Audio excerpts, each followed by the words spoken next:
You know, how nice would it be that you had such a crappy day and you're so stressed out, and like Shanti was telling us about the vrittis, the whirling, and sometimes you're so consumed in that, right? That's where I think the saying, think outside the box, you can't because you're so trapped in here. And then here comes your girlfriend and just like tells you something so simple, and you're like, I didn't think about that. So that's what the malas and the rosary could remind you of. Put them in your pocket. You'll see a lot of yogis around their neck or even on their wrists. Something that's going to remind you, and it doesn't have to be a mala bead. What's uplifting for you, what's going to make you want to come back to that object of meditation. Yes, I just want to interject one thing that I had heard, and I don't know about it, but those mala beads, I had heard that if you keep them on your wrist, that's fine if you want to use them as a sacred ritual item. But if you put them on your neck, like as in decoration, it's not. It doesn't hold the same. I'm just saying that, and I'm not one for all these specifics and limitations, but I just want to say that because I had heard it. Yeah, I don't know about that. I mean, it's all about, you know, what it means to you energetically, your attitude. So if somebody's wearing it for fashion, hey, awesome. Which a lot of people do. Yeah. When I went to the movies the other day with the reclining chairs, there was a young boy behind the counter and he had mala beads on his wrist. And I asked him, I said, do you know what they are? And he goes, oh, my a friend gave them to me. They're beads. I said, yeah, they're mala beads. They're for when you pray. He goes, oh, yeah. That's nice. It's a gift. And So, yeah. yeah. And you could get into the whole mala beads, and if you're into crystals, you know, each one. Stones. Yeah, there's malas that are made out of stones. We have some here, and they carry different vibrations. Yeah, on the table here. And again,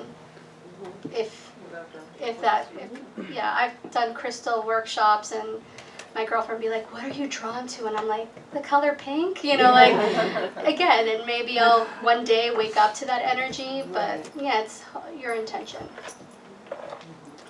And then ending with the mala is a strong weapon. Again, this is Swami Shivananda talking, but not a weapon that you physically use, but it's a weapon and it's a whip for the mind to guide you towards God and Brahman. So it sounds a little... That's nice. That's the way Master Shivananda told us. Yeah. He is the greatest. I'm absolutely in love with him, Yes. too. Because he's like, you must do this. Destroy, kill the ego, you know, and the mala is a weapon. And the way he talks is just like, so like outrageous. It's beautiful. It is wonderful. So japa, like Eileen, it's repetition of any mantra or prayer. So don't think that it's not considered japa if you're praying. If you're repeating the Hail Mary, that's japa. Make sense? Any prayer or name to the Lord or God, a higher self, the light. Japa alone can give internal peace, bliss, and immortality. So back to Ramanan, you know, the difference between Nirodha and Samadhi.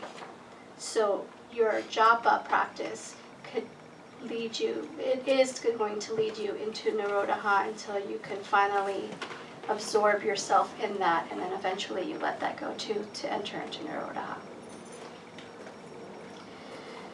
So I wanted to read to you from the Awakened book. If you want to follow along, it is page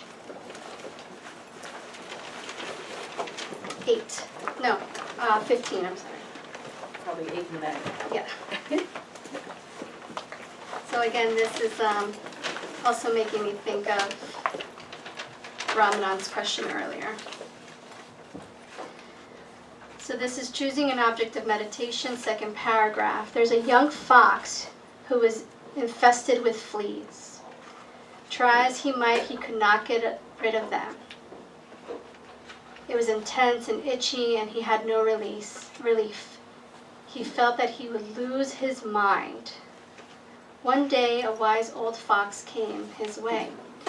He found our young friend withering on the ground. Young friend, what troubles you so? Fleas.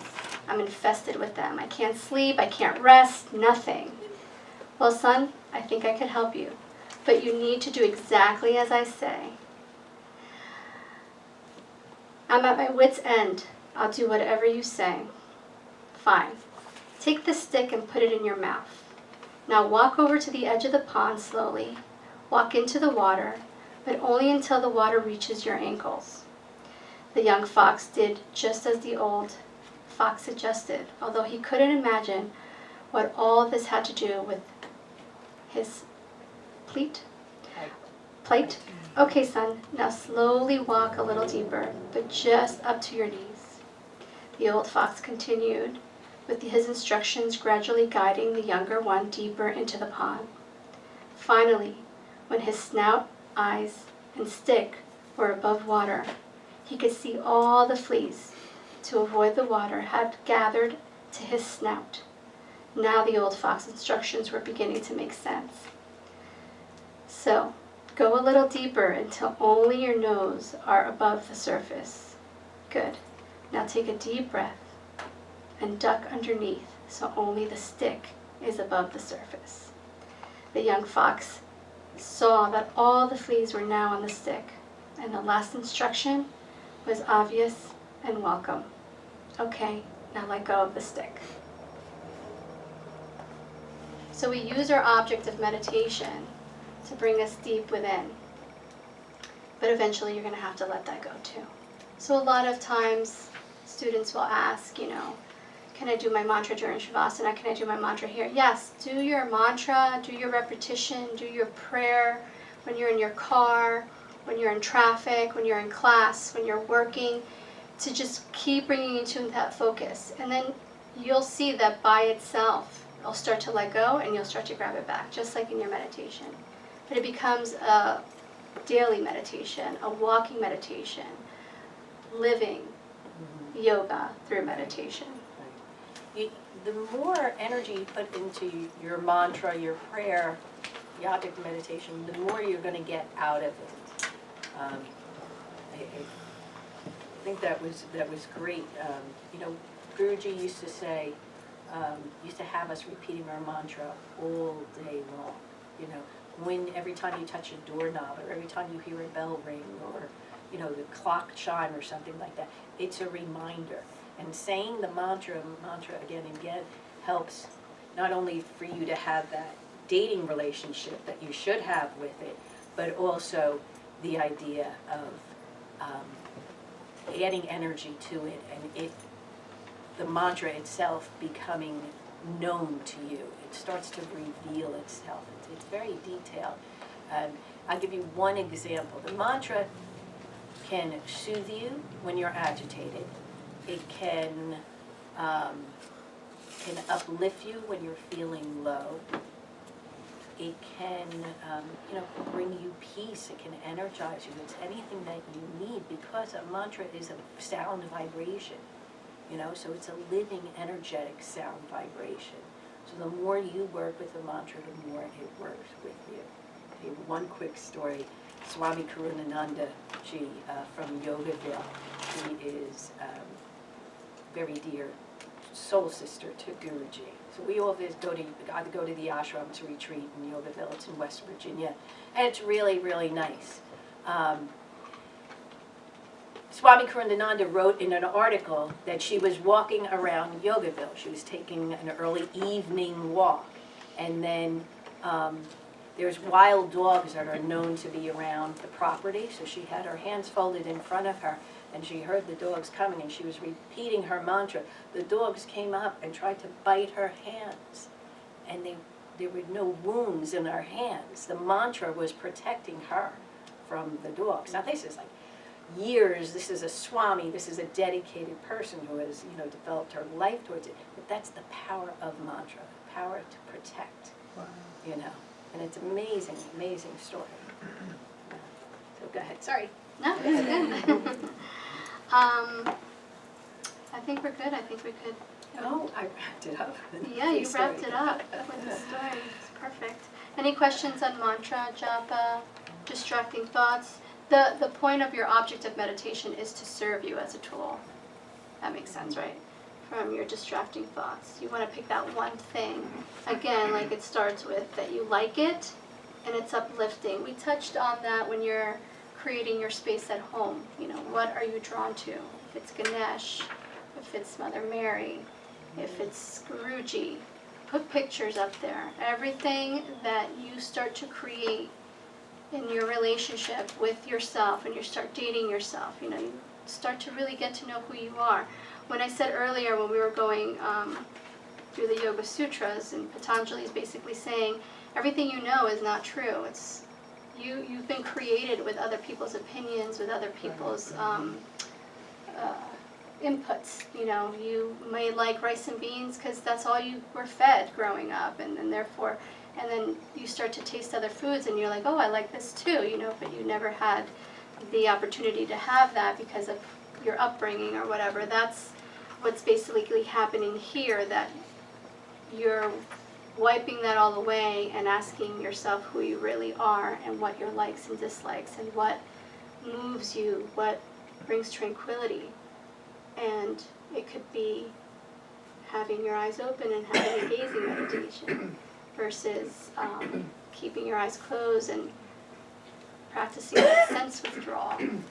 It could be the japa, like I said, if you have a lot of energy to burn out, or it could just be a mental, if your life is so loud, you know, sometimes you seek that quietness, so it's figuring out, or connecting with nature, like we said that yesterday. If you can't meditate at home for whatever reasons and you go for a walk, you know, you might start to hear things that you didn't hear before and see things, and you might enjoy the birds chirping and seeing the leaves fall and dry up and regrow.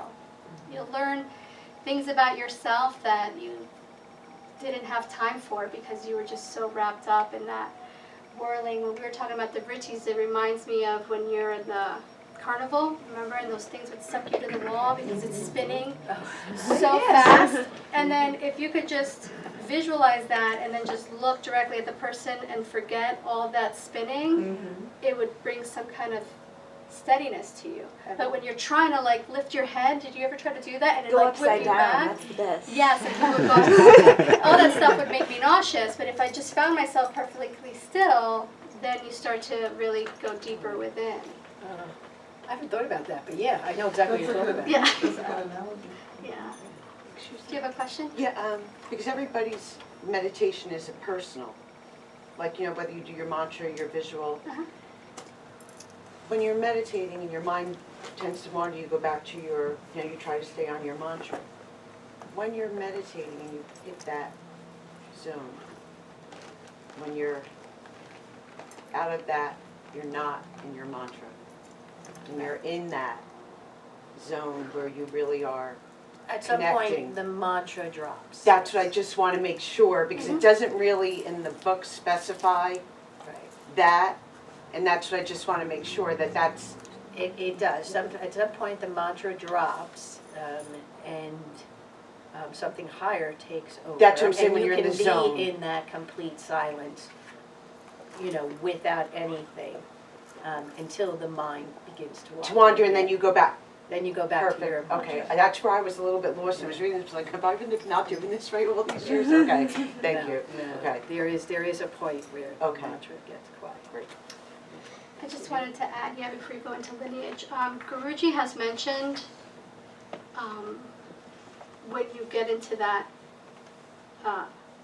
Place. that zone, yeah. The minute you tell yourself, I'm in that place, you lose You it. lose it, yes. So it lasts Yes. like, and that's when we're playing with that ego again, right? Like you're like, oh, you know, he Oh, this is great. yeah, Uh-oh. it's gone. Yeah, it got in the way. So it's learning to stay in that place without, and that's attachment, right? You're attaching yourself to that place. Like you're like, you're still grasping. So it's gonna take it. My understanding, it's constant steps. And we touched on Nirodha, but there's so many different levels of Nirodha. So I think Guruji's also talked about it like climaxing, right? The minute you get into that, and then you're like, oh, it's gone. It's gone. That's it. That was it? That was it. I'm going to stand up by the. Oh, okay. You should take the mic and be real fancy. Oh, You don't do it? Stay here. Get away. Not happening. Is it How do you tighten it? This one here. Okay. No, it's You just this turn that up by the mic Broken. itself too. Up by the mic. Yeah, you should be able to just. No? It's the key that's doing it. Okay. All right, I'll hold it, that's good. Sorry, I should- Yeah, not if I, all right, so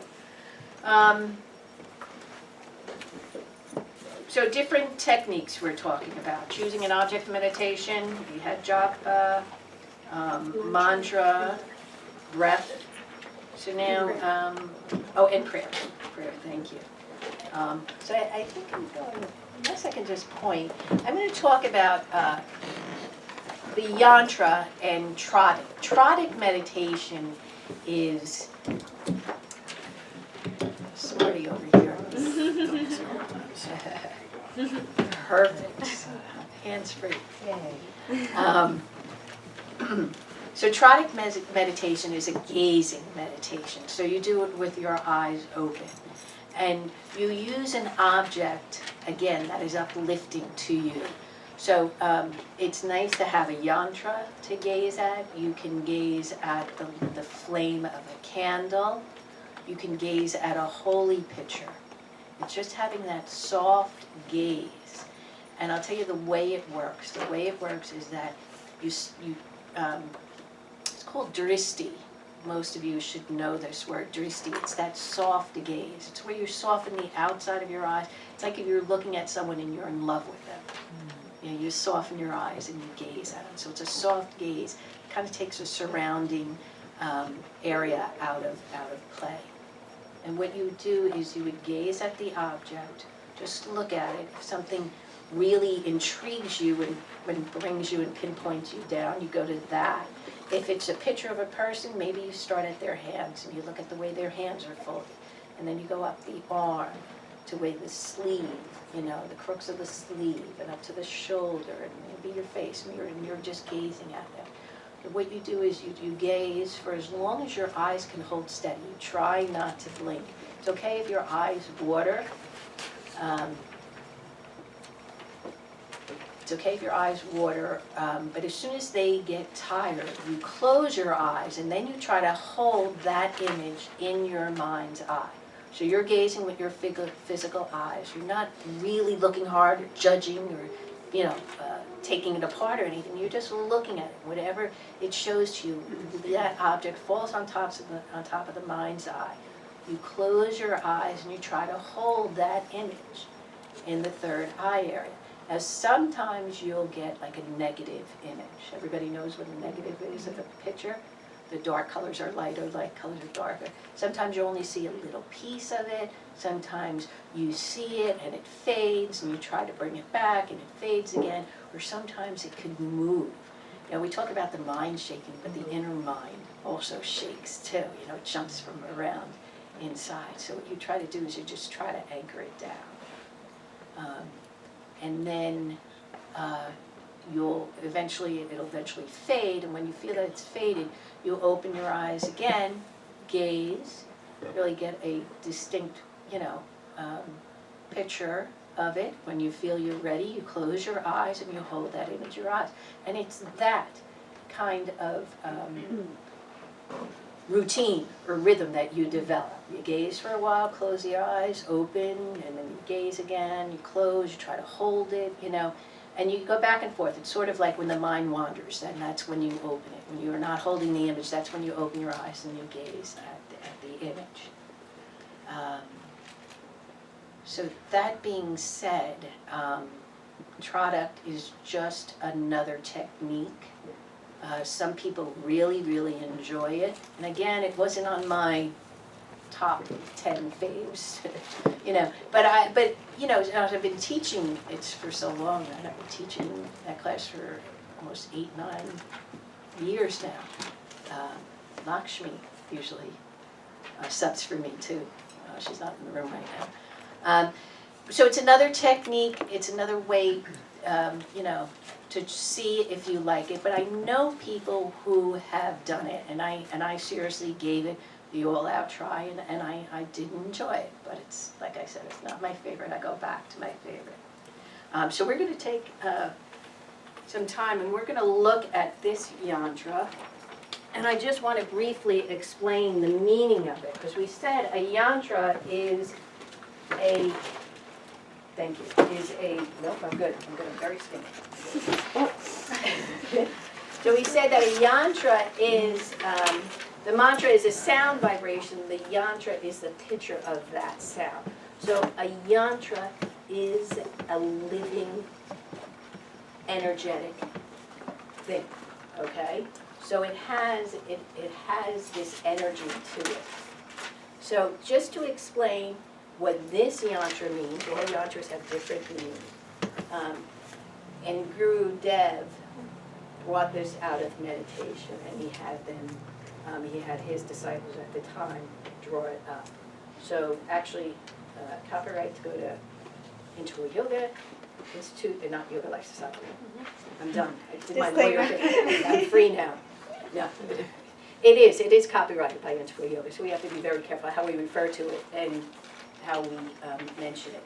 But, so you start with the smallest in the center, the dot, and that's the bindu, okay? So if you relate this back to how creation became manifested and into being, coming from unmanifested to manifested, it talks in the Bible about in the beginning the Word was God and God was the Word.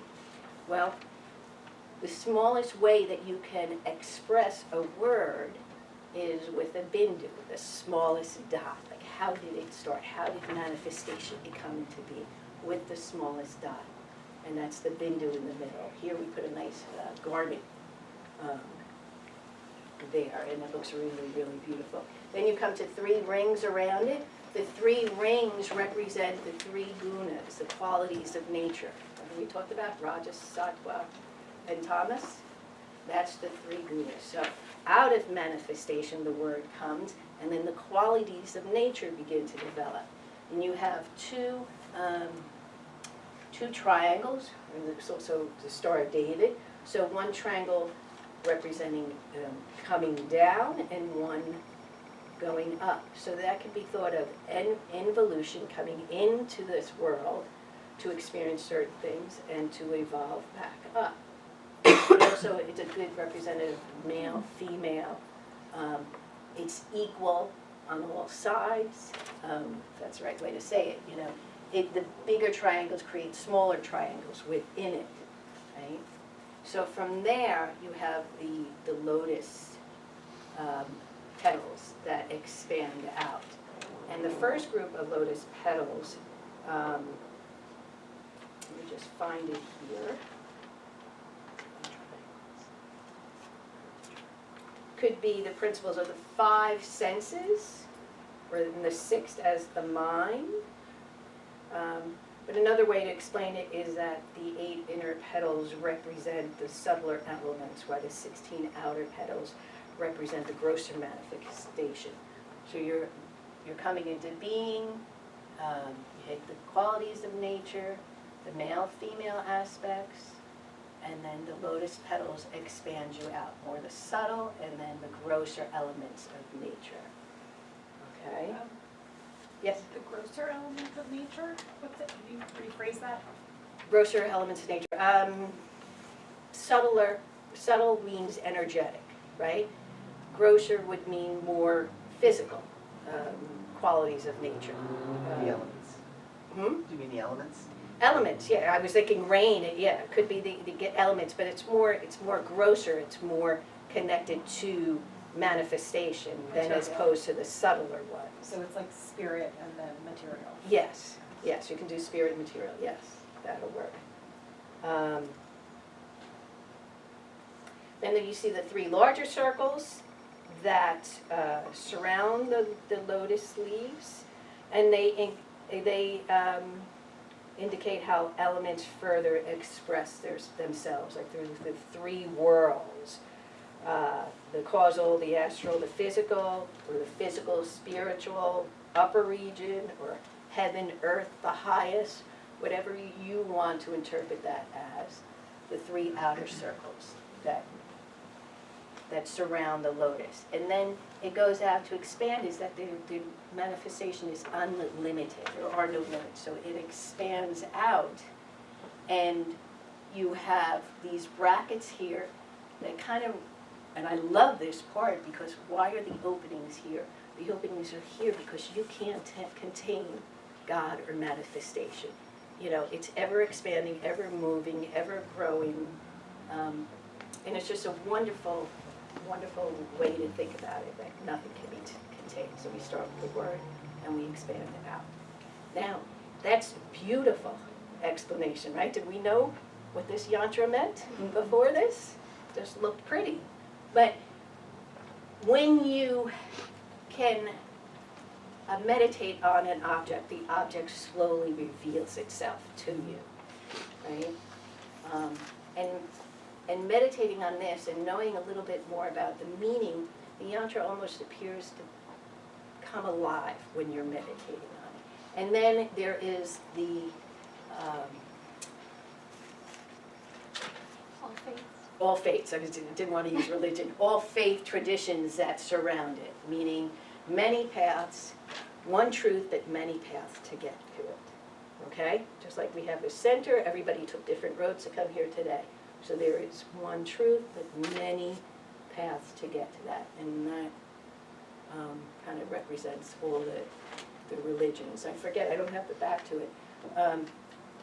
Known religions and unknown, or unknown and known, I forget which is what. Unknown is up top. Unknown. Room for ones that are gonna come up. And then these are other known traditions that weren't pictured here. All right, so I thought it would be nice if we can do a little meditation towards the yantra. Do you think we could close the shade on the window? Yep.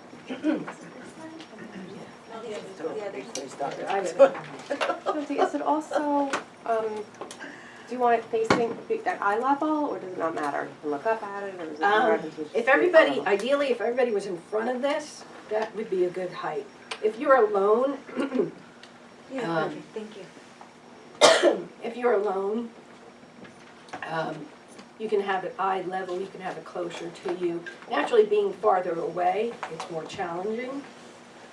I'm gonna sit over there.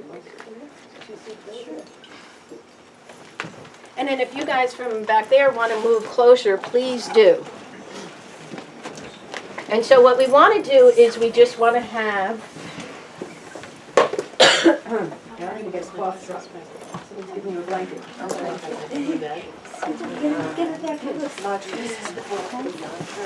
would have a specific name. This is the yantra, but it's Integral Yoga So the Institute. Or Integral universe Yoga. is called the Sri Yantra, and that you'll see is universal. Okay? Like you'll see it represent lots of different ways, but the colors that you express is the it's silent. All right.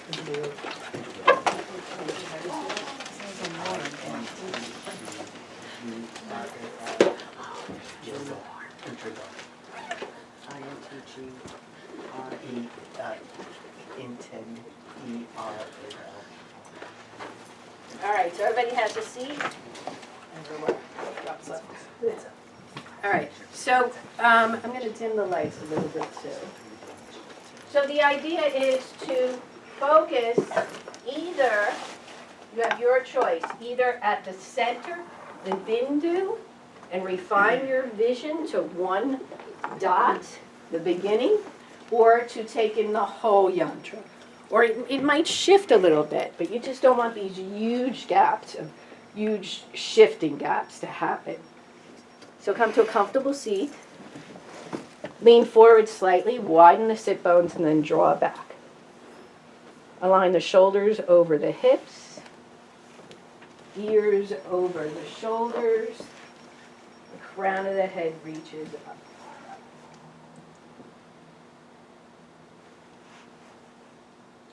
I'll just begin watching your breath, so just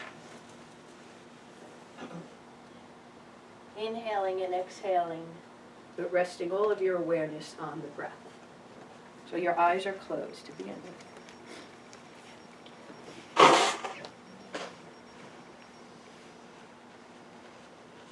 Try to find your own rhythm.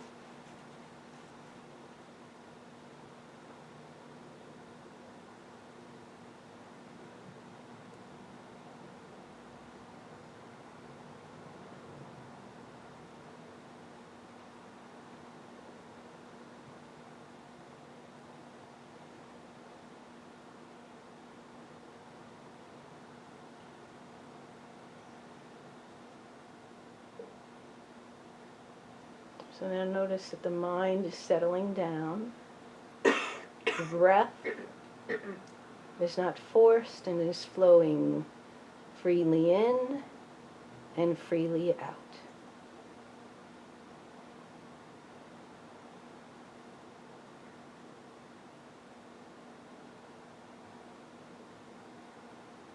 So we'll do the first couple of rounds as a group, and then you'll go on your own.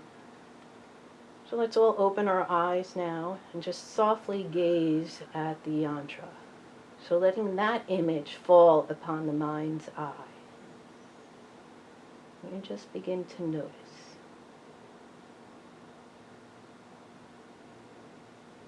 There's no straining involved.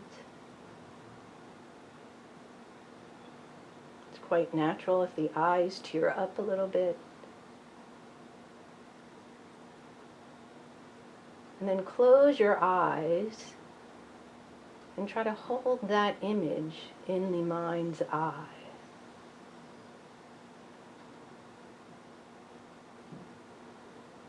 And if you're not getting the image, then just think about what the yantra looked like.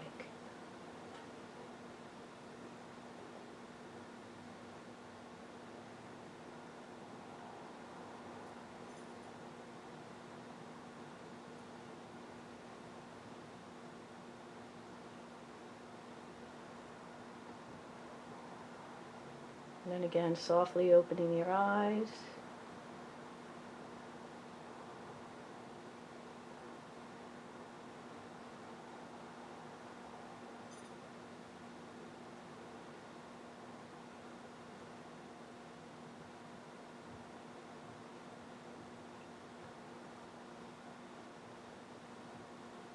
And then closing the eyes, retaining the image.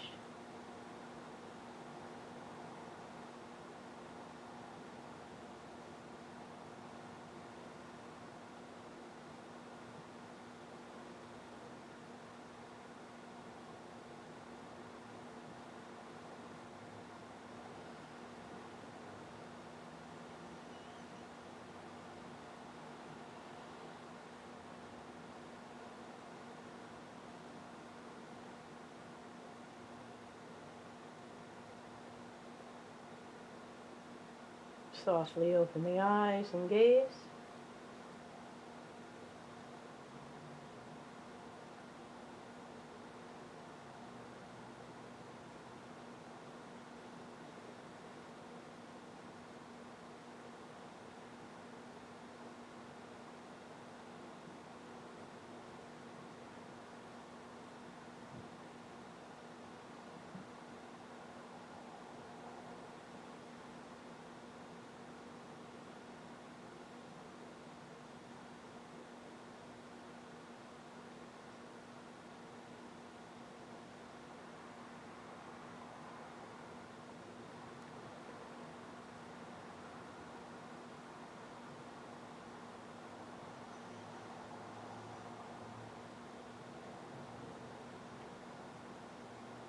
When you're ready, close the eyes and then continue on your own.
So everyone together, open your eyes, softly gaze.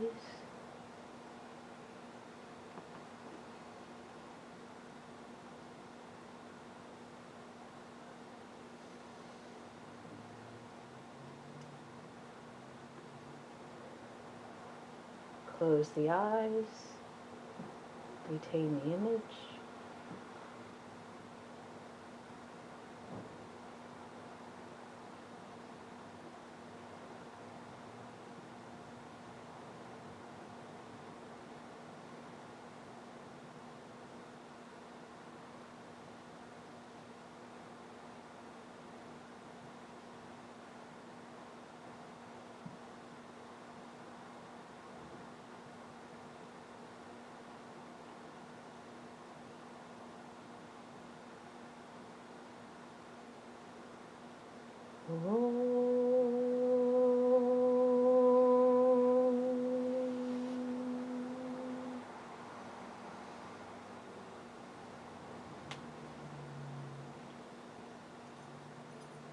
Bringing your hands to your heart center, bowing your head to your heart.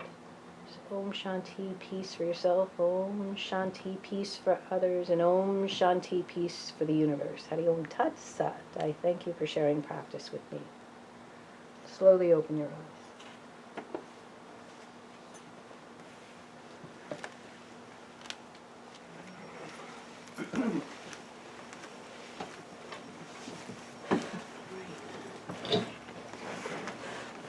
So that's a taste of Trodic meditation.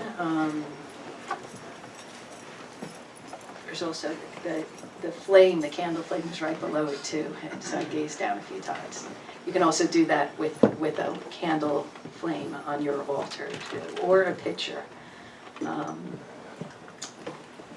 Any questions about that? Yeah, when you said altar, it triggered. Is there any book or writing about putting together an altar that you would suggest? Or No, not that I know of. I think probably Guruji covers it in the book, and we covered a little bit yesterday. Do you know where? Yes. In the manual? I was thinking further reading. Oh, further reading? Yeah, 'cause I was like, I can Google it, but then it's like. Yeah, it's really what speaks to you, and then you, exactly what speaks to you, because I know some people, their altars are packed with little stuff and mementos and knickknacks, and to me, that's just too busy, so, it's what, for me, a clean, clear, empty kind of altar is really beautiful. Other people like to put every memento that they've gotten and, on the altar too. We just had puja this morning, so this is why all this is out. But really, we try to maintain it as clean and as less busy as possible. Is it an altar to the left?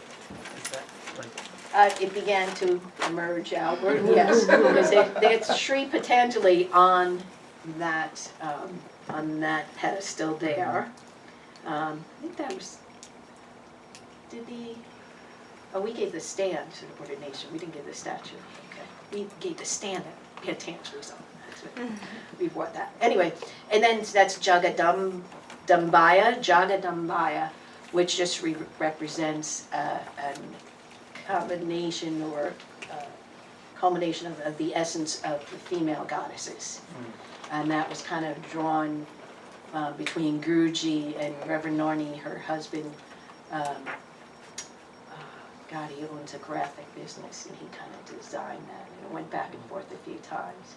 So you might not see that exact depiction of Jagadambaya, but yes, that's our feminine over there. She gets a quarter. Mother Earth. Mother Earth, yes. I'm looking at Amazon, I don't see books on altars. Oh, you don't? Is that what you were doing? Yes. On Pinterest, if you go on Pinterest, if you type in altars, they'll people have altars. Well, that's like creating your own, and you could just do that. So, yes. Do your own I just thing. wanted to chime in that recently I realized, because I love crystals, but I had so many at the space where I was meditating that I think it was like too much energy. So recently I like simplified it and I feel much more drawn. So just that idea of like keeping it simple, I think Yeah. is nice, because there's already so many distractions. Yeah, yeah, I think that, I like that, you know. Yeah, I got enough in my mind, and rather dusted, look at all this stuff, you know, keep it clear, simple, to the Happens to me point. too. Yeah. I redid my whole altar because it got too much. I You need a used to have- stone for this, you need a stone for that, and you Well, I still have them all, they just live somewhere else. I used to have a whole room, Mm. and we did mantra initiation in that room years ago, and I had to give it up, because my son and his wife moved back in. But hey, that's my story, Nikers. So now I have Attachments. Yeah, so now I'm back to a corner. In the bedroom with my husband, which is busy enough, so yeah, so be grateful even for that little corner. What are we doing next? Are we going to write pranayama or quiz? No, I think the quiz, right? Okay, quiz, we're gonna give you a 15-minute pop quiz. How's that? Some scars coming up from there, back in the day. Now, remember what Guruji said, he said these are fun. So, it's gonna be lots of fun. It's fun. So just your name at the top, it's multiple choice, fairly easy. Thank you, and questions. Oh, okay, fill in the blank too, so it should take no more, maybe 15 minutes, at 2:15 we'll come back. Now- 15 already, oh my god. Did I give you No. two? Time flies when you're having fun, We were till right? 4 today? Yes, Oh, I thought it was five. I had in my notes till 6 o'clock. Oh. I was corrected yesterday. That'd be a long meeting. Thanks for the love, Parker. That's for something. Thanks for the love.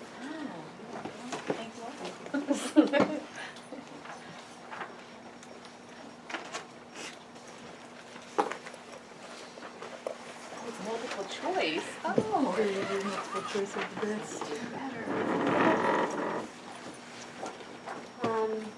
You want to put this in August, and she could take it just to practice herself. She could bring it on Tuesday. This is quiz number one. Yeah, have it bring it to you. Okay. That's for February, yes. Yeah, I think so.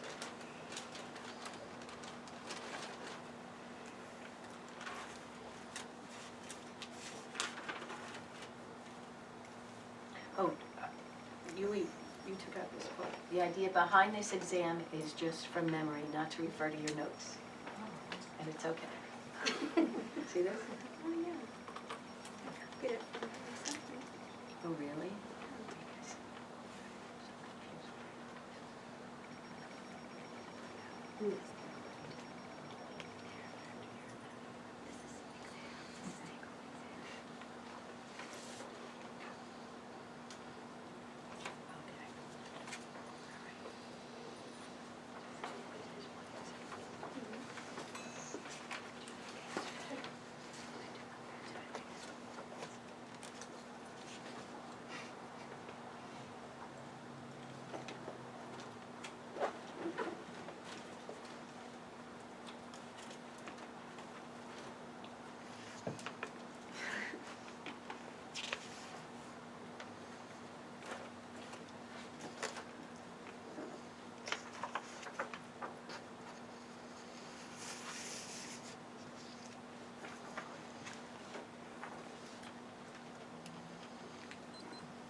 Okay, anybody need any more time? Oh, yeah, it's in the bottom. Okay.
All right, ready? Raise your hand if you need more time. All right.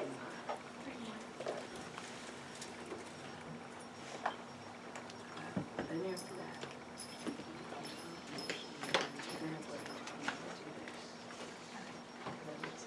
We end it.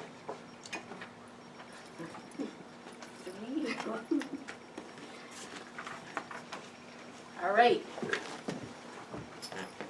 All right, time flies when you're having fun. Leslie? So, okay, you can't. Moderator's gonna do the major talk. Okay. So we'll go over together? Yes, okay. Any volunteers to read the first question? Read the question and then your, Your answer. These opportunities are, if you're not used to speaking in public, these are a perfect opportunity to utilize that.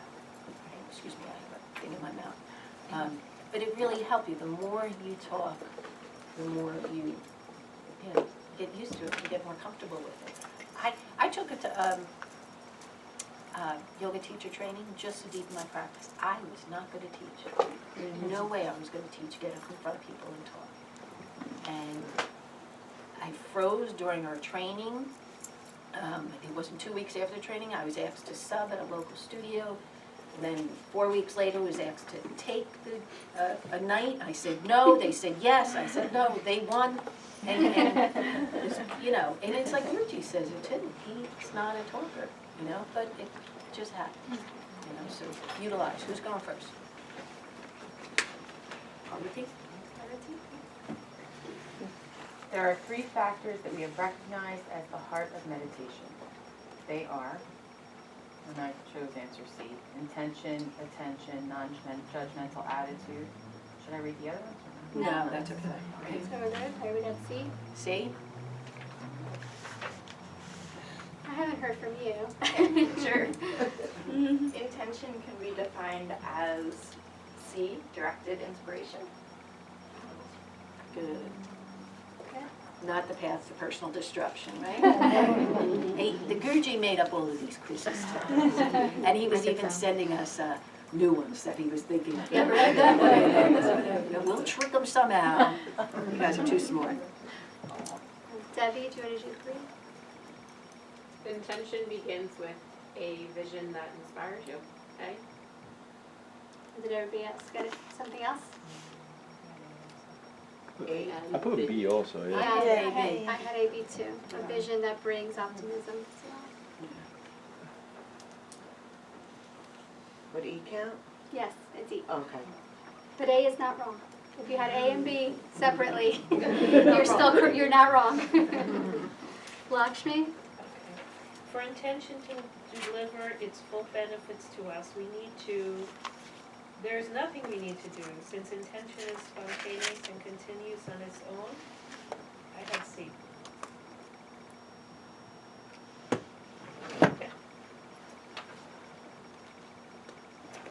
I think we had different answers. Yeah. What anybody else have a different answer? Speak up. Yes. D, and I had then D. a little arrow said it was D. C. So you weren't wrong if you were stuck on C or D. No, I had Okay. D too. Right. Unambiguous regarding the benefit of realizing your vision and what it takes to obtain it. Okay, So we could take a pause here and look at the triads, right? Intention.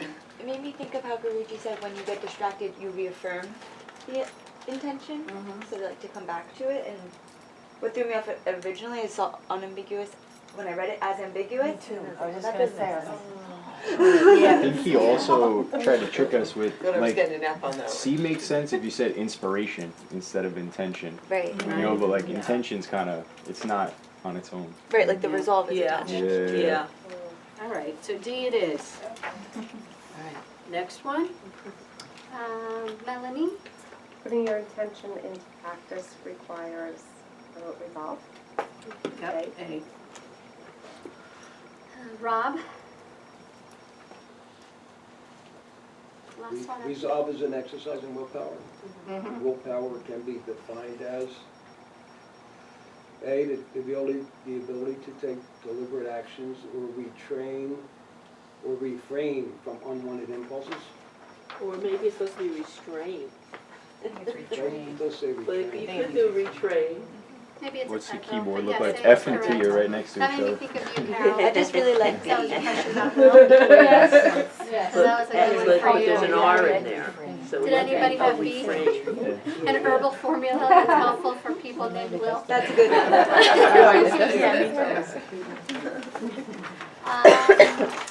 Eileen? Okay, we're on the next page, right? Yep. In yoga, when unstoppable intention is coupled with unshakable resolve, it is called well, I guess that it was sankalpa by eliminating the other two. Good guess. Correct. Maji. What follows intention? A. Attention. Jamie. Attention can be defined as A, to notice, be aware of, or be present to the contents of the mind at any moment. Not saluting an officer? That's, if we had somebody in the service, that would be correct too. Bhaktan? The non-judgmental attitude means that in regards to the thoughts that arise in the mind during meditation and the relative success of or failure of our meditation session, we should E all of the above. Yep. You want to read them?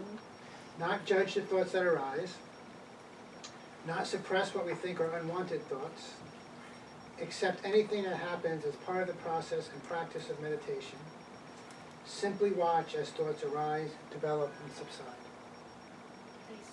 Mahalakshmi? In meditation practice, there is no failure. Anybody have anything else? No, but it was a little bit trick Yeah. of no room for failure, but I think that no room for failure implies that there's failure, but you're just saying it doesn't have any room here, which is not correct, Yeah. right? Yeah. Yep. That's kind of We were came talking through, about it, yeah. it came through my mind like, there's no room for failure here, like, Yeah. Oh, right. someone's shouting it, like, no room for I just had a question about the attention one. Attention, yeah. I was torn between A and C, only because C is saying when you're paying attention, you're not judging it. You know what I mean? Like when you're paying attention to somebody, or something, you're just paying attention to it and not judging it. Does that make sense, or? Attention to something you're not You know, when you're paying attention to something, you're just paying attention to it, you're not judging it. So that, I chose C. So I don't know, does it make sense what my thinking is, or no? I think your thinking makes sense. Okay. And the question The way you got to underneath that Yeah. answer, yes. Yes, the way you're breaking it down. Okay. it, because the question underneath it kind of follows as if it was the answer above it. The too. non-judgmental attitude means Yeah, and if you're following the triad, right? Intention, attention, non-judgmental, so that's how she's following it. Yeah, so you see Because I the, thought to notice, to be aware was a little bit too like not paying attention. Like I think when attention, I think like very like focused, one pointed. So, Yeah. that's why, okay, thank you. Next question, is it, but when you're in the attention, Attention. right, there's, can still be the judgment there, it's just that you're starting to notice it and recognize, right? And then so Yes. the next phase is then when you're looking at the non-judgmental part, and saying, wait, I noticed this is what's going on, and now it's non-judgmental for me, is that right? You start to drop the non-judgment. Yes, yes, yeah. I just want to get Good to, point. is it 97? Where's the triad? In our book? Yeah. Let me just look at this. We'll get out to content. Did you guys find it before me? Let me know the triad. We went over that yesterday, right? Yeah, Ferrucci went over it. Yeah, I know. 87, thank you, page 87. I was close, I said 97. Close in my head.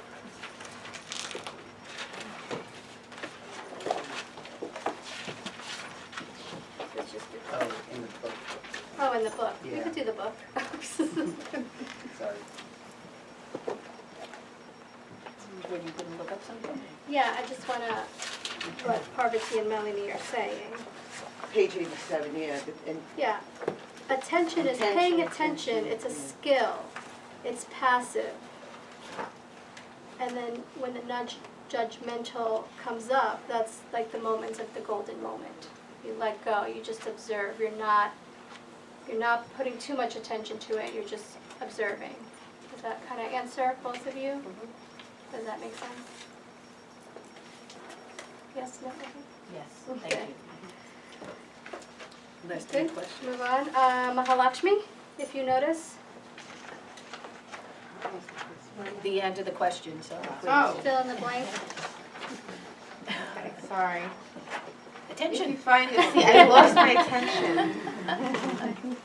If you find yourself emotionally engaged and fixated on a thought, if you are lost in an inner debate or are preoccupied by a person or event, you have lost the... 1 second. What are you reading? This one? Oh, the first one. I thought I was reading the last one, I jumped to the last one.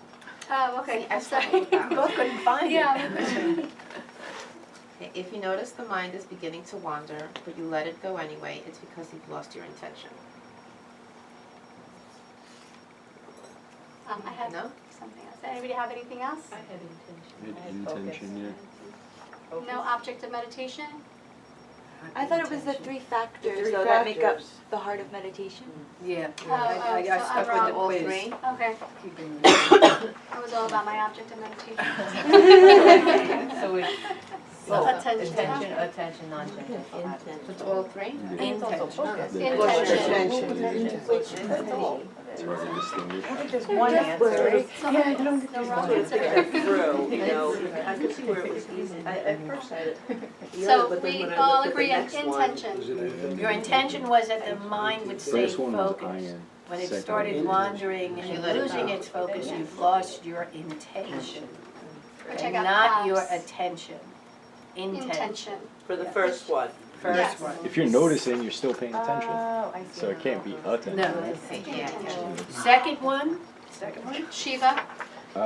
If your mind has wandered, but you don't know how or when it happened, it is primarily due to a lack of attention. Mm-hmm. And Joanne, did you read? No, you and this get is the the one last I have a one. hard time with, okay? If you find yourself emotionally engaged and fixated on a thought, but if you're lost in the inner debate and are preoccupied by a person or event, you've lost your non-judgmental attitude because now you're judging it. Good, I got it right.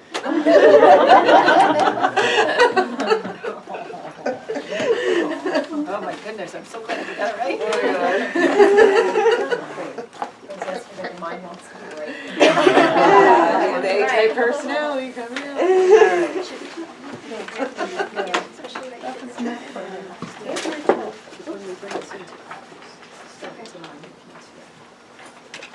Okay. So now we're gonna begin another subject. That was a good exercise.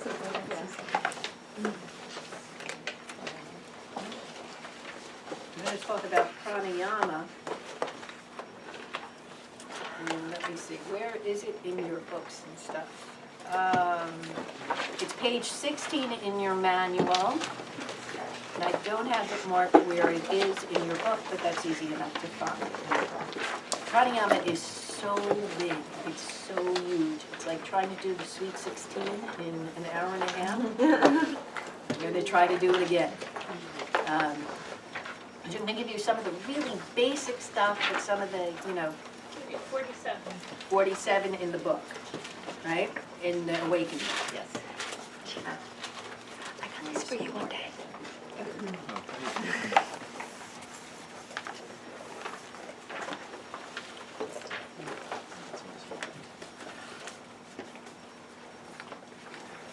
me just push this away.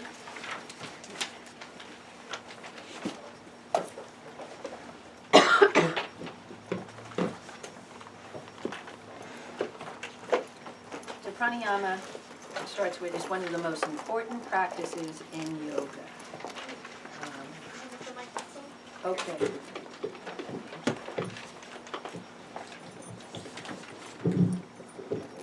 All right, is that good? Yeah. Yay. I can whisper, you can still hear me. So pranayama, it's huge to teach. First, let's just break down the name. Prana means life force, that vital energy that exists all around us and within us, pervades the entire cosmos. You can get prana from your food, you can get prana from your sun, you get prana from breathing practices. That leads us to the word ayama. Ayama means to control, to extend, to increase or direct. So pranayama together is directing the life force and increasing it within you. So when you breathe in air, oxygen goes to the lungs, but prana, that life force, goes to every part of your being. It nourishes all your cells, your tissues, your mind, physical, vital, mental. It calms and enlivens the body. First thing you should do is when you're talking to your students, or the students, I should say, they're not yours, they're not mine, they're not, you don't know anybody. Is that pranayama is really a powerful practice. You never want to strain when you're doing pranayama. You never want to force it. It should flow like a calm river, like Vahita. Vahita is another Sanskrit word. It's the flow of a calm river. That's the way pranayama should be in your body. You're dealing with the life of the cosmos. So if you're overdoing it, if you're pushing it, if you're straining, what's going to happen is that you're probably going to damage some part of your central nervous system. All right? So you want to be very careful. When your body feels tension or stress, that means that you're overdoing it. Some part of your body is telling you, listen to it. So never push with pranayama.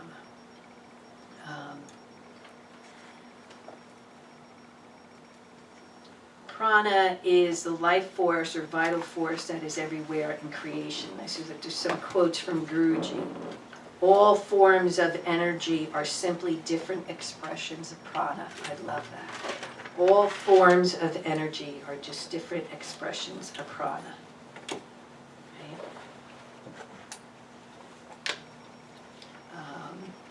Our minds also depend on prana. This is all Guruji. Strong rhythmic pulsations of prana in the mind lead to clear, orderly thoughts. Remember what I said about your to-do list being so overwhelmed? Well, I've actually, during those moments, taken notice, and my prana is dissipated. It's all over the place. It's not within me. It's not being directed. It's not being controlled or anything. It's just gone haywire. That's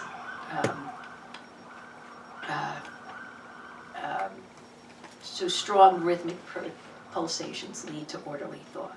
Those are unorderly thoughts. We get prana from food, from breathing, from positive, selfless, loving thoughts and actions.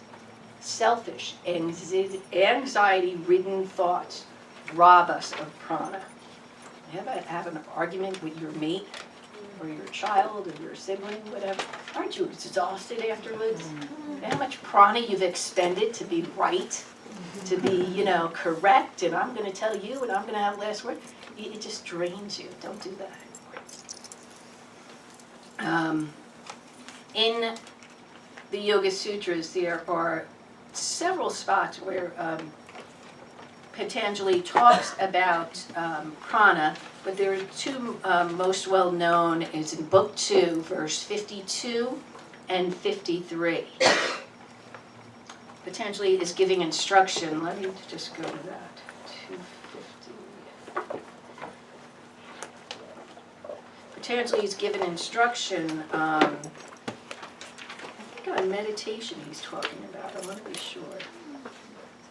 252? Yeah, 252. What's before that?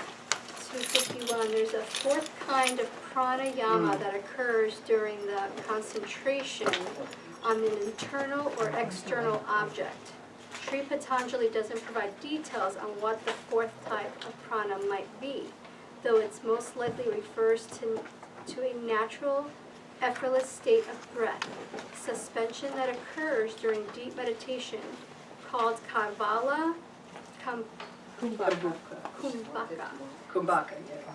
Since the breath reflects the state of the body and mind, as the body is completely still and relaxed, and the mind becomes quiet and clear, and and the breath naturally stops for a while. Okay.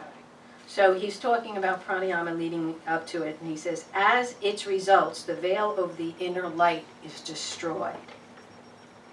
And then 53 is, and the mind becomes fit for meditation. So he is telling you about all the benefits of pranayama and how it destroys the veil over the inner light, that covering. I kind of tend to think of it's like that tamasic covering, or all the stuff that we put over it, that kind of hides the light, So pranayama destroys that inner veil, right? So the light can shine naturally, and the mind becomes fit for meditation. Pranayama keeps us in the present moment, and it develops mindfulness.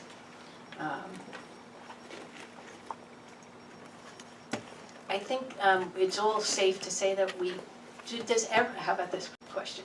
Does everyone do pranayama before meditation? Some sort of breathing before meditation? Or do you just go right into meditation? You just start? Yeah, doing the pranayama. You just started doing the pranayama? Okay, yeah, okay. It really helps. It's very, very hard to go from active, busy world to all of a sudden sit down and think your mind is going to settle down. So pranayama gives the mind a chance to just settle, and you kind of just clear the thoughts away. I know some people who do it by chanting first. They'll have their harmonium and they'll chant for 20 minutes or so, and that's wonderful. But pranayama is usually the go-to thing because it's easily available. And there's a link between the body and the mind, and that's the breath. And when we start using the breath, we affect the mind and we affect the body. Just to touch on your chanting, it is a form, in a way, of pranayama. You're inhaling and creating these vibrational sounds in your body, and the goal is to bring the energy up always, right? Whether you're doing pranayama, meditating, what are you doing? You're bringing energy up. Same thing with hatha, right? We're always fighting that gravity. That's why inversions are so beneficial. We're reversing that and bringing energy up, serving the body of how we could bring energy upward. Kundalini yoga, awakening the Kundalini, you hear that if you follow that practice. Alternate nostril breathing, the nadis, you're trying to find balance to raise the energy up and release any blockage or stagnation. I don't think there's a right answer, but if in the morning you only have 15 minutes that you're able to sit, is it better I mean, and again, every day could be different, but would pranayama technically count as part of your meditation, or I guess that's just something I find if I sit down and I want to get through opening chants and pranayama, it's like I have no silence in that Yeah, time. because you're too busy doing everything else. Right. Guruji would say it doesn't count as part of it. Right. But, you don't want to like draw such a rough, hard line. Right, that's, I'm you just know. curious. Because then you won't even be going for the 15 minutes if Right. you keep on like saying, oh, well, that can't do it, and that can't, Right. I'm a person who tends to do a bit too much. Of pranayama? Yeah, Or my everything whole else. practice in the morning is 45 minutes long, and that's nothing compared to. No, I know some when of I these first great started teachers. meditating, it was so much longer, and now just Yeah. like you want to get it in, but I feel like it's hard to get to that place to sit Yeah, in silence without the pranayama. doing a minute, a 3-part breath. That's what I was gonna say. Yeah. Even if she does 3 minutes of just deep breathing. Yeah, 1 It's minute, bringing 3 it- minutes. Yeah, I love I remember Yeah. the plug-in. Every time you plug in, you're Right. recharging. It's not like you're depleted and Right. started from scratch. You're starting from where you left. Right, last to like left just like off. abbreviate. Yeah, yeah. Make it what works for you. Right. We put ourselves on these things, these kind of lines of like pass or fail, and there's like no gray. There's a ton of gray. It's not black or white. There's a ton in the middle that you can do. Because the idea is that you keep on doing it. Just physically, when we work with prana, Madhuri mentioned energetically what happens physically. When you inhale, first of all, 3-part breath is like a baby's breath. When you inhale, your belly expands, and when you exhale, you draw it in. That's naturally how a baby breathes. Inhale, belly expand, exhale, draws in. Everybody know that? Looked at those big fat Buddha bellies of babies, and watching them breathe. It's amazing. Somewhere along the line, we lost that. We kind of started breathing high up in our chest in short breaths. Whether it happened in first grade or whatever experience, somewhere along the line, we've lost it. And now we got to get back to that belly breathing, all right? Chest breathing is short, and it's really tight. If you try to breathe in your chest, I don't think I can do it anymore, That may be causing a panic attack, I don't know. But breathing from the belly, physically, as you inhale, this is the diaphragm, it's like a dome. As you inhale, the diaphragm flattens out and massages your internal organs, and then inhale comes back up and massages the pericardium, the sac around the heart. So that rhythmic breathing of inhaling and outhailing is actually massaging your internal organs and also massaging the heart, right? When you do it, you take in 9 times more oxygen than a normal breath. 9 times more oxygen than a normal breath when you do 3-part breathing. There's also this vagus nerve, and it runs from the brain, and it kind of runs all the way down to the esophagus, and it kind of splinters out and connects to our internal organs. And vagus means wandering, so it wanders from the brain all the way through and down to your digestive system and all the internal organs. And it's a sender and receiver of information, right? So this vagus nerve sends and receives information.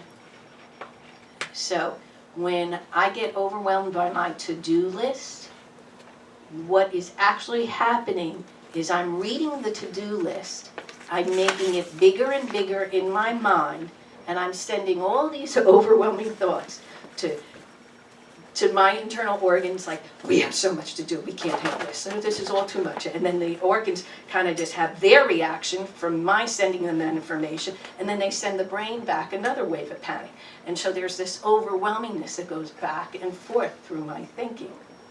So when we do 3-part breath, it massages that vagus nerve. The diaphragm actually runs along it and massages it, and it slows down that sending and receiving of information.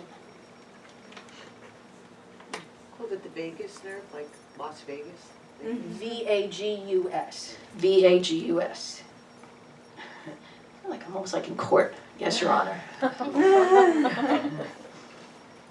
All right, so we're getting that, so that's, you know, energetically, it does all these wonderful things, and physically, it also does this wonderful thing. It detoxifies the body, stimulates the parasympathetic nervous system, the rest and digest part, as opposed to, you know, when I'm sending that information back and forth and I'm in a little panic, I'm tapping into and engaging the sympathetic, you know, the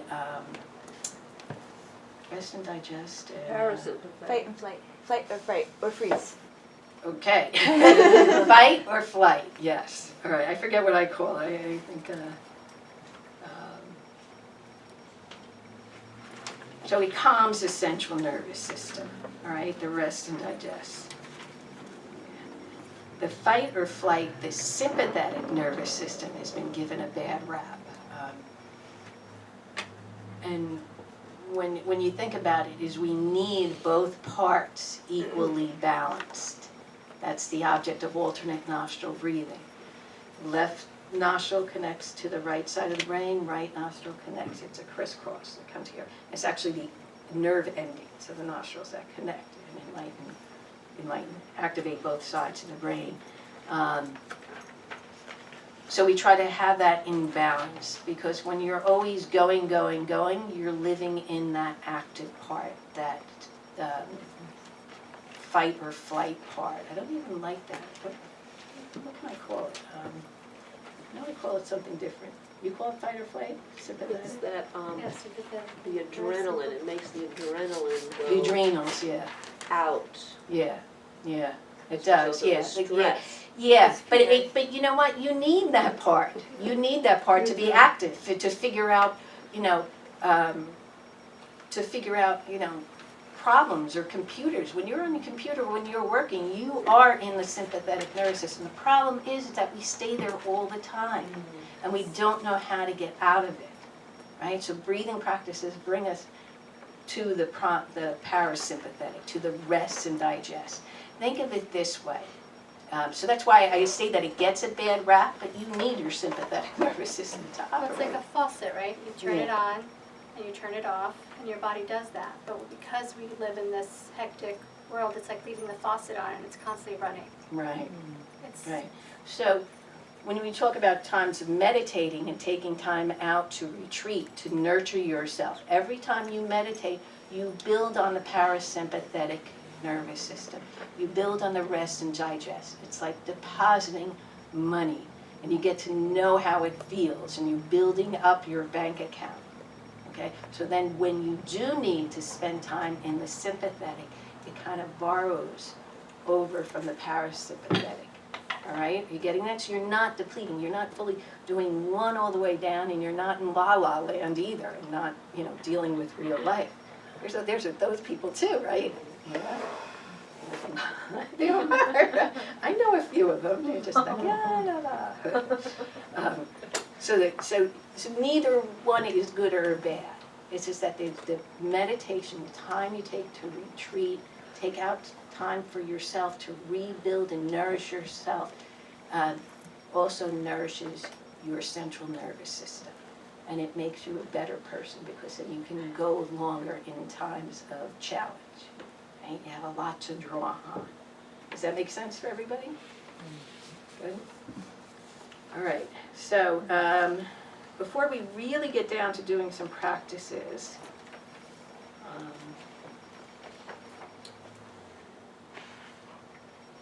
so aside from, here's this. Why would you want to build pranayama in your system? Why would you want to do pranayama? Anybody? I don't know how to enter this without asking a question. Get rid of toxins? To detoxify yourself, yes. Yeah. So I mentioned a lot of benefits. Detoxify yourself, central nervous system, you know, to make you stronger, to make you fit for meditation. Right? You want to know all this? Yes? All right. Once you master the prana, within your own system, there's a cosmic prana, and it's called Parashakti. Parashakti. Para, supreme, highest, remember we reviewed that before? Shakti is that primordial cosmic energy that fills the universe. So Parashakti can translate into the highest energy or transcendent force. Okay? So when you work on yourself, you gain mastery over your own being, right? Okay? It's one thing of a master. A master can control its breath. A master can, do a lot with prana, healing with prana, all of this. Besides the prana within you, there's this cosmic prana that is out there. Once you gain mastery of prana within you, you also have access to the prana outside, this cosmic prana. So everything is prana. Prana causes all movements. Nature constantly moving, transforming. Thinking is prana. Digestion is prana. All movement, within and without. So every atom, you can say, contains prana. Prana exists in every area of our body. Physical, mental, vital. Prana is our very life. Without prana, we don't breathe. We're not here. So think of the first thing happens when you come into this world is you breathe. What's the last thing you do? Take your last breath. So prana is the subtle force within the breath. Prana moves the breath. So prana is not the breath, but it moves the breath, and it's the force within the breath. Right? So again, going slow with this practice. So just getting back to that para shakti is when you want to examine, when a scientist wants to examine the ocean, he doesn't take the whole ocean back to his laboratory to study it. He'll take a beaker, right? He'll take a little glass container of the ocean and take it back and observe it underneath his microscopes in his office and stuff. So it's the same thing. When we're working with prana, we are working with the smaller beaker within our own bodies and mind. So working with the prana within yourself, with the breathing exercises, with your diet, with your thoughts, with your actions, builds more prana. Right? So scientists can examine that, yet know the ocean. We can examine the prana within us and yet realize the prana outside ourselves. Make sense? That's an analogy. Yeah. Thank you, Swami Karunananda. That's not me. Yes. So then, It's amazing. It's mind-blowing in a way, isn't right, it? I guess I'm just kind of confused. Oh. The power You're not amazed, you're confused. Sorry, I got mixed up with her looks. Well, because I understand what you're saying, but then I guess I'm not clear on then, is it just that the power shakti is just like everything beyond your own vessel? Yes. Okay. Beyond your own what? I said vessel. Vessel, okay, vessel, yeah. That's good, yeah. But so when you want to, you think of in healing, what is happening in healing? An exchange of energy. An energy that heals the wound, lessens the pain, removes the inflammation, the infection. So when a healer does work on your body, if you're having that energetic work working, that's working with the Parashakti. But that person, that healer, has worked, hopefully, many, many years on him or herself, and has developed that awareness. Again, maybe not able to explain it in words what is happening, but there is an exchange in that higher energy. Right, ideally a healer's Yeah. channeling the energy, Yes. not using their own. Yeah. And that, with their channeling, that's the Parashakti. Yes, but just in building yourself up, start small. And I don't mean small meaningless. I mean, simple steps. You know, we think that Dirga Swasam, the 3-part breath, is so challenging. I mean, sorry, not such a, it's just so easy that only beginners do it, and then we forget about it. That's one of the most fantastic breaths. I just gave you all the benefits of that breath. You know, I'd be happy just doing that for the rest of my life, instead of trying to go on to these bigger, complicated, you know, breathing practices where you retain for 10 seconds, exhale for 20, do this, do that, you know, which I play around with too, and you can too. But don't forget that the simplest can be the most profound, you know. Yes? So in this one, we're talking about the pranayama, like the alternate nostril. Pranayama, like overall, is the suggested method. There are other ones, but as long as you are doing pranayama for meditation, you're good. You're good. You're preparing your mind for meditation. So as far as like becoming a teacher and being a new teacher and having new students, you wouldn't want it as this being a teaching course and starting with new students. If you were sitting down, like you're teaching us to become teachers, right? We would never want to jam our new students with 3 different types of breathing. We would scare them, wouldn't we? Yes, Wouldn't we? yes. I thought you also wouldn't want to talk about the Parashakti. But this is what I'm saying, 'cause I am a student right now Yes. here. Yes. And I don't have the knowledge, once again, I'm coming as a student. Yes. A brand new student, I'm a teacher. Right. As somebody who has no knowledge, brand new, the way I don't have the knowledge of everybody else in this room with the technical terms that you use. Right. If I were hearing, well, like some of this stuff is scaring me a little bit because I am new. And as a new student, like I know when I first learned from the teacher that I had, we did the pranayama breathing. And it was, like I said, now I realize when I do meditate, I don't do it all the time. But when I do it, I do have a much better meditation. Yeah, so you see, Because, see well, it for yourself. even when I'm at work and I start to have anxiety over something, if I stop, I fill my belly up and I do that, things stop. Amazing. So this is what I'm just saying, like me as a student in this room, you guys are my teachers right now. I'm new. Yes. That right now, for me right now, like my main thing is if I'm gonna go into a new room with new students, the pranayama. Right. Maybe the alternate breathing, that helped me a lot with other things. But I would Pranayama- never jam new Pranayama students. is just the name of the practice. Correct. Right, so when you walk into a hatha practice, you could be going into a vinyasa class, you could be going into a restorative class. Pranayama is just the name of the practice, and then you have these tools that we'll go over. Like Shanti said, the 3-part breath. You could just start with that. Take 3 deep breaths, fill up belly, ribs, collarbones, and release. That's a pranayama practice. And like you said, through time, and when you start to develop the practice with you, Guruji will always say that, by the way, a tip to know, teach what you know. Don't walk into a room, and just because we're throwing this at you and you have not practiced for yourself, don't bring it to your classroom. It's not going to go over well. Yeah, because they're going to have questions. So you develop the practice, whether it's 3-part breath, like Shanti said, going back to basics, it's true.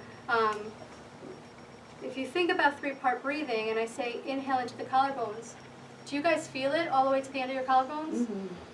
Some are saying yes, some are saying no. So that alone is a practice. I feel it in my ribs, my belly, my ribs. I don't feel it all the way to the end of my collarbone sometimes. That's when you say, if you could take a little bit more breath, then you take a little bit more, because you think you're done, right? We're so rushing to get to the next step. In general, we always want to get to the end. So as a teacher, you could say, take a deep breath in. If you think you're full, try to take a little bit more, and then you're really expanding all the way to the collarbones. Does that make sense? Yes. So you don't have to, and you have, you're saying, I forget the word you used, you're getting nervous or fearful, because it's the fear of the unknown. Well, like you said, I really want to be a student in this room. Yeah. And you guys are my teachers.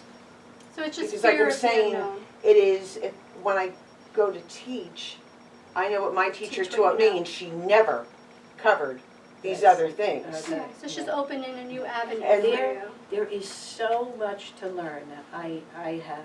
And you're still learning. And I'm still Okay. learning. I Yes, just there is so much. Pranayama is a huge practice. But the main thing is that when you're teaching someone who's brand new, is that to keep it so simple. Simple, okay. If you get into explaining in detail, like, you're just gonna get lost. And then your students are gonna know you're lost and they're gonna lose faith in you. So keeping it so simple. Again, using Rutherford Adult School as such a example. I don't even teach 3-part breath to them. I just teach belly. And a majority of them can't get it. Wait, what do you do? What? I'm lost, I'm so confused. Just inhale, expand the belly. And their muscles are so used to breathing up here, they don't even know what it's like to work with the abdominal muscles and engage them and release them and all. So if it's only belly you're doing, then that itself is fine. And then they're getting it, you know? And this is a teacher training, so we're throwing so much at you. As teachers, you pick one, too, right? Like, just like you're telling the students, pick one object, you know, and play with it. To follow what you're saying, Shanti, I did multiple pranayama classes with you. And, you know, you'll have teachers that tell you to place your hands on your belly and breathe, you know, so you could feel it. Because, again, Shanti's saying you'll come across that a lot. They can't understand that. You had us lay on the floor. Yes, you can feel And your that is an awesome way too. So you're getting all these tools thrown at you, and you're going home and you have this whole like toolbox. Then you just pick one and see, this one looks good, this one looks like it's calling me, like the crystals. This one's calling me, maybe this is something that really, you know, called out to me, and then you try that.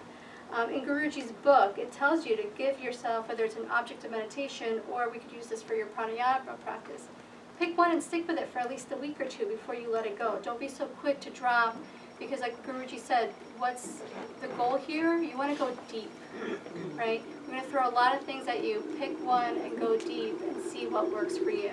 Once you start to work with that, if you read the Yoga Sutras, the number 1 story, how the student could not move on to number 2 until he mastered number 1, that's kind of like the path that we're on.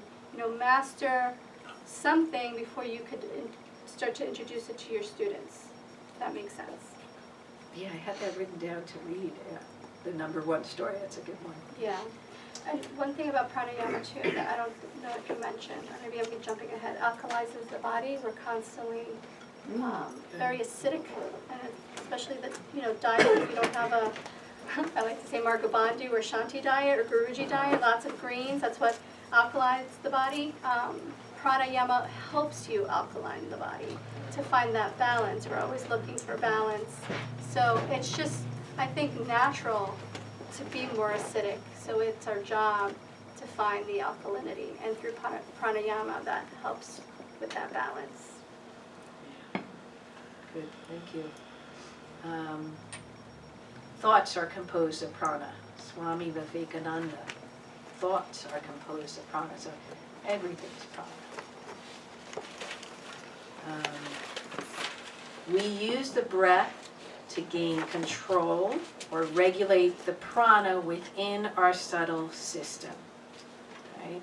Think of it this way. It's nature's movements, Prakriti again, nature's movements that cause a lot of disturbances in our body or in our system. Okay? Disturbances that block the light to shine. So nature's movements are all the stuff we deal with during the day. Challenges we meet, what we resist, what we complain over, what depletes our prana. Pollution depletes our prana too. So nature's movements cause a lot of disturbances to our system. But pranayama, anyone who is full of prana, pranic energy, can gracefully move through life undisturbed, or to ride the waves of life. We were using the ocean yesterday as an example. And when Madhuri mentioned this, it's very good to teach what you know. teach what you have experience with, and you'll be a lot better teacher. I mean, I've tried to teach stuff that I don't know, and it doesn't go over well. You can totally pick up the difference in someone who's trying to talk about something that they know nothing about, right? So as teachers, it's up to you. One of the things that I like is, as a teacher, it keeps me in my practice. My feet are held to the fire so that I have to do the practices I teach about, and it keeps me, in line, keeps me out of trouble, right? Guruji mentioned when he taught the kids at the ashram that they were so involved and they would ask him these questions, and what would he say? I'll get back to you. You do the same thing. You being a teacher doesn't mean that you need to know all the answers. It'll just make you a better teacher, because back to listening to your student, if you're listening to them and they're asking you these questions that, again, it's okay for you not to know, and you say, I'll get back to you, that's going to have you go find out. They could do it too, but now you'll have gone to find that knowledge and you'll have it for the next time, and then that's just what's going to start to happen. All this stuff is going to start to accumulate, all these questions that you won't have the answer to. But if you want to go deeper yourself as a teacher, I think that's why Guruji is so knowledgeable too. We ask him all these, and not only do we ask him these questions, we ask him 100 times. The same question. Same question. And he so patiently will answer it like it's the first time. He doesn't have the, Monterey, this is like the 20th time. Are you going to listen to this? It's not that, it's this constant, it's a practice for him too, I'm sure. And he laughs about it, because he goes, I'll tell you, I'm not saying anything new. I'm saying the same thing I've said 5 years ago, I'm still saying it today. And you're still asking more questions about it. And he's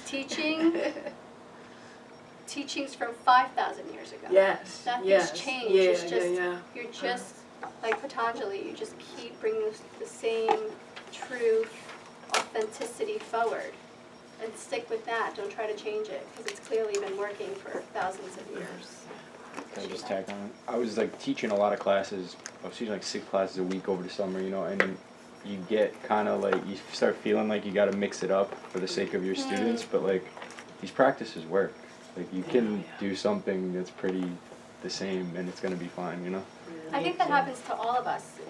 It's the stagnation, and again, it's not coming from the world, it's coming from you. Because again, we feel like we have to change things up, or people getting bored, and it's really us. It's really not. It's faith in the teachings. You're showing that you have faith that the teachings are going to work. You don't have to put on a show for anyone, or look at all my sequences. No one cares. Doesn't matter. Exactly, and that's true. That's true. I was just gonna echo. I found it so liberating when Guruji said when he was teaching 18 hatha classes a week, it was the same thing all the time. And I was just okay. Yeah. Right. Yeah. I came out of my training with that thought. You had to be some kind of special showman in person. I mean, it's nice to bring in new knowledge, but That's why.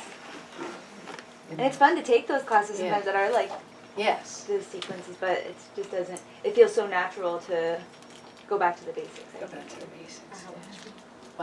When I always come to the same thing, because I'm the only teacher at my place, so I try to change it up. But then sometimes I'll go back and, I haven't in a while, but teach at Freehold Yoga Center, and it's always the same. And whenever I teach there, I'm like, what do you need me here for? You all know it. And they just pretty much, but what we do is just keep them at a pace, pace them, and it's just going back to basics and really appreciaking each pose for what it does, and it doesn't need any more. It doesn't need any glitter. They do need you, because I think energetically when you come, speaking for myself, there's people that need to go to the gym, and then there's people that could do their own workout at home. I think that energy of being with Sangha, or that community, and even, what is it, Iyengar, that's the same sequence over and over again? Ashtanga. That hasn't changed in how many years. So it's that, you're just going deeper. And I say that a lot in my classes. This is different, your Warrior One today versus your Warrior One even yesterday. It's not going to be the same. So, Integral yoga is the same sequence. Yeah. Yeah. And YLS follows Yeah. that sequence if you're a Yes. YLS teacher, if you did the teacher training with YLS. So let's move to practicing some breaths. So, do you have an idea where we're gonna go first? I was gonna go what we do, 3-part breathing. Three-part, Kapalabhati okay. will teach and alternate nostril breathing, Okay. those 3.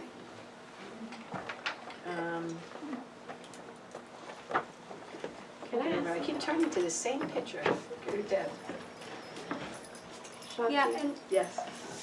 Now, what do you do when people are congested? Because right now my left nostril isn't working at all, completely blocked. Like, so how, what other practice can we do that doesn't involve the nose?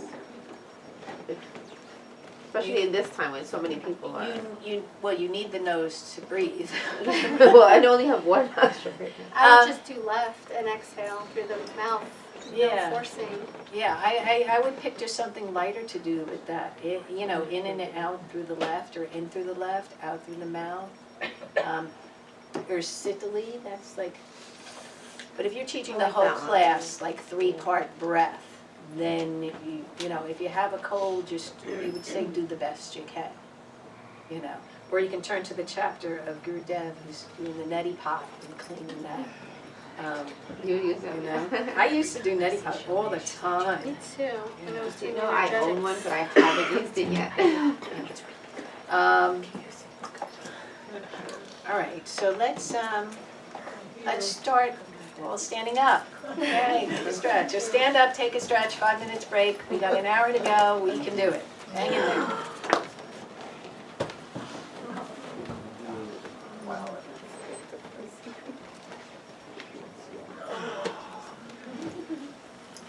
Hi. Add those. Yeah. Here. She's so good. What do we do? That's all this is good. That's all that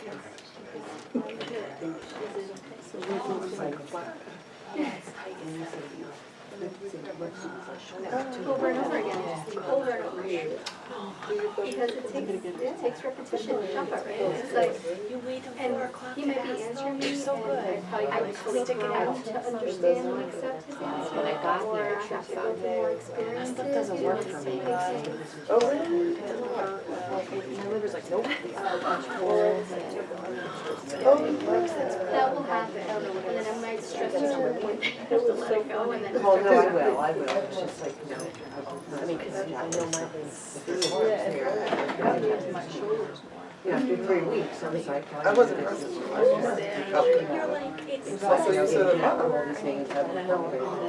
Yeah, when we started out serious, and then she took one where you're like, is he not? Yeah, it's like only Yeah. I couldn't take that 2-second photo shoot, that was all. Energy that. That was for 2 seconds. It so was not a photo shoot, that was all, and we so didn't do the position. No, you're doing great. I do the same. And you know, these pictures, every one of them, remember us, they're out there, but you know that all the pictures, our feet look gigantic, because they're in the front of I'm like, are you serious? I just, I'm like, come out big. in my head, I'm like, no comment. I'm talking for me, I was like, are you serious? Okay. Patty on. To reflect on the I don't know, that seems like you leave it in the quiz. You were.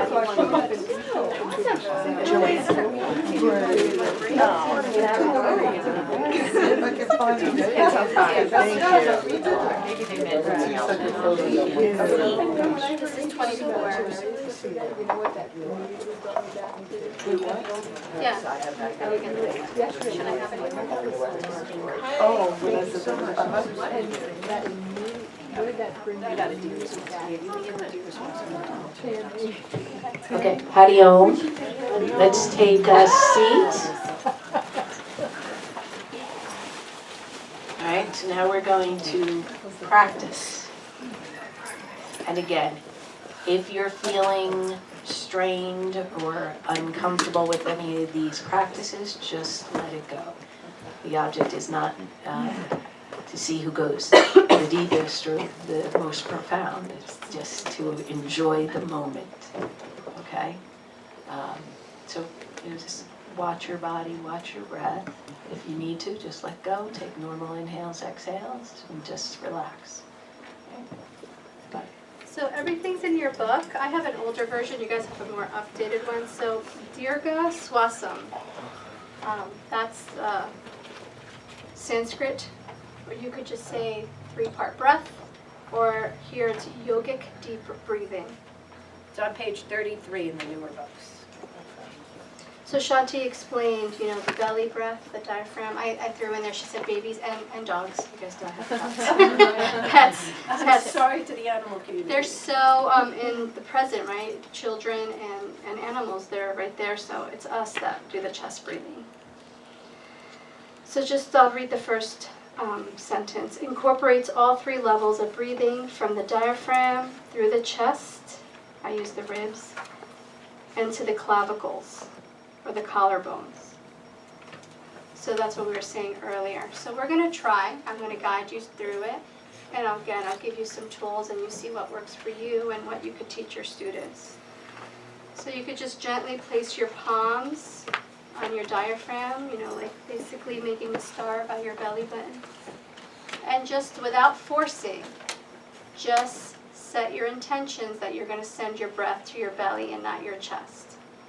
So visualize as you take the breath in through the nose, the belly expands like a balloon. Pause, and as you exhale, you're going to contract in. Feel the belly deflating, the navel begins to draw in, and then see if you could try to lift it up towards the spine, like a little scoop. Inhale, fill up the belly. Come to the end of your inhale, and then exhale. You're doing your best to visualize when you get an ice cream scooper and you take that chunk and it leaves that divot, you're squeezing in and up. You're contracting the abdominal wall and you're lifting.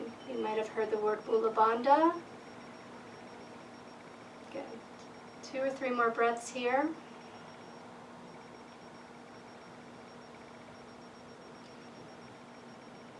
All pranayama, if you didn't hear Mahalakshmi's question before, she's congested.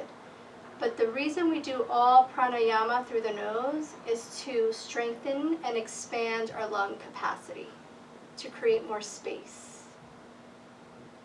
So when you're doing a cardio class, they tell you to inhale through the nose and out through the mouth. If you're used to that, then this is a new practice for you. That's because you're moving in a faster pace.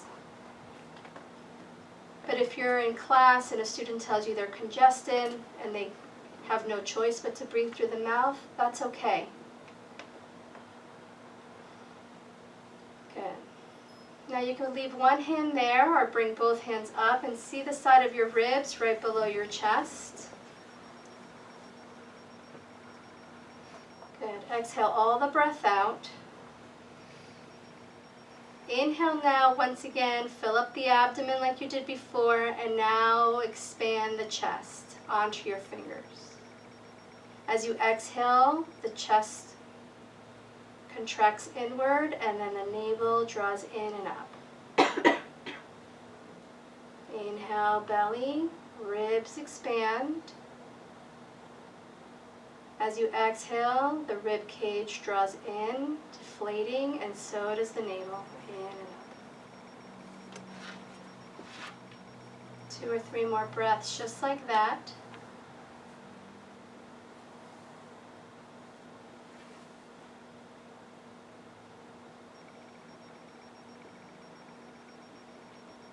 Good. You could keep your hands where they are, or if you're getting tired, you could relax them. We're going to continue moving our way up. So take a nice deep inhale, belly expands, ribs expand, Now inhale until you feel full, all the way up to your chest, right above your chest here where the collarbones are. Pause and try to sip in a little bit more breath. Pause. See if you could inhale a little bit more. Pause. Now control it here. Don't let it all go too fast. Exhale slowly. Collarbones, ribs contract in, navel contracts in and up. Do that again. Belly, ribs, collarbones. Try to take in more breath, more breath. Slowly exhale. And this time, when you come to the end of your exhale, see if you could squeeze a little bit more breath out. Squeeze and lift. Keep going on your own. 3-part breath is spoken of and taught like a 3-part areas, but we're trying to find fluidity. There's no breakage. You could do that. It's called Viloma breath, but you don't have to break it up. It's just explaining so the mind can connect with the breath and you're flowing.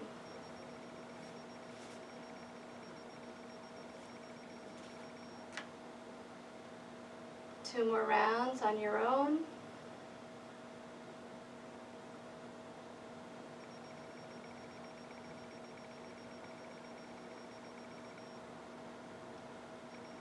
And just notice how the mind and the breath are so connected. You're so present.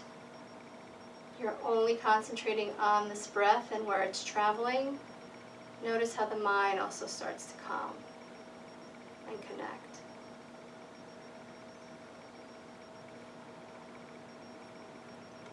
With your next exhale, you could gently release and slowly open your eyes.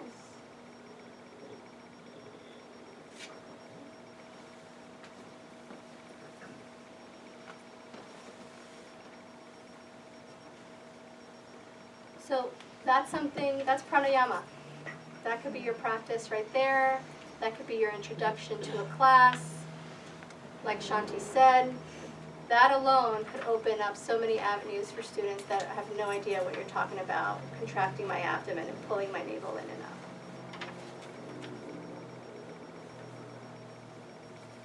up. Just really quick, I mentioned Viloma breath.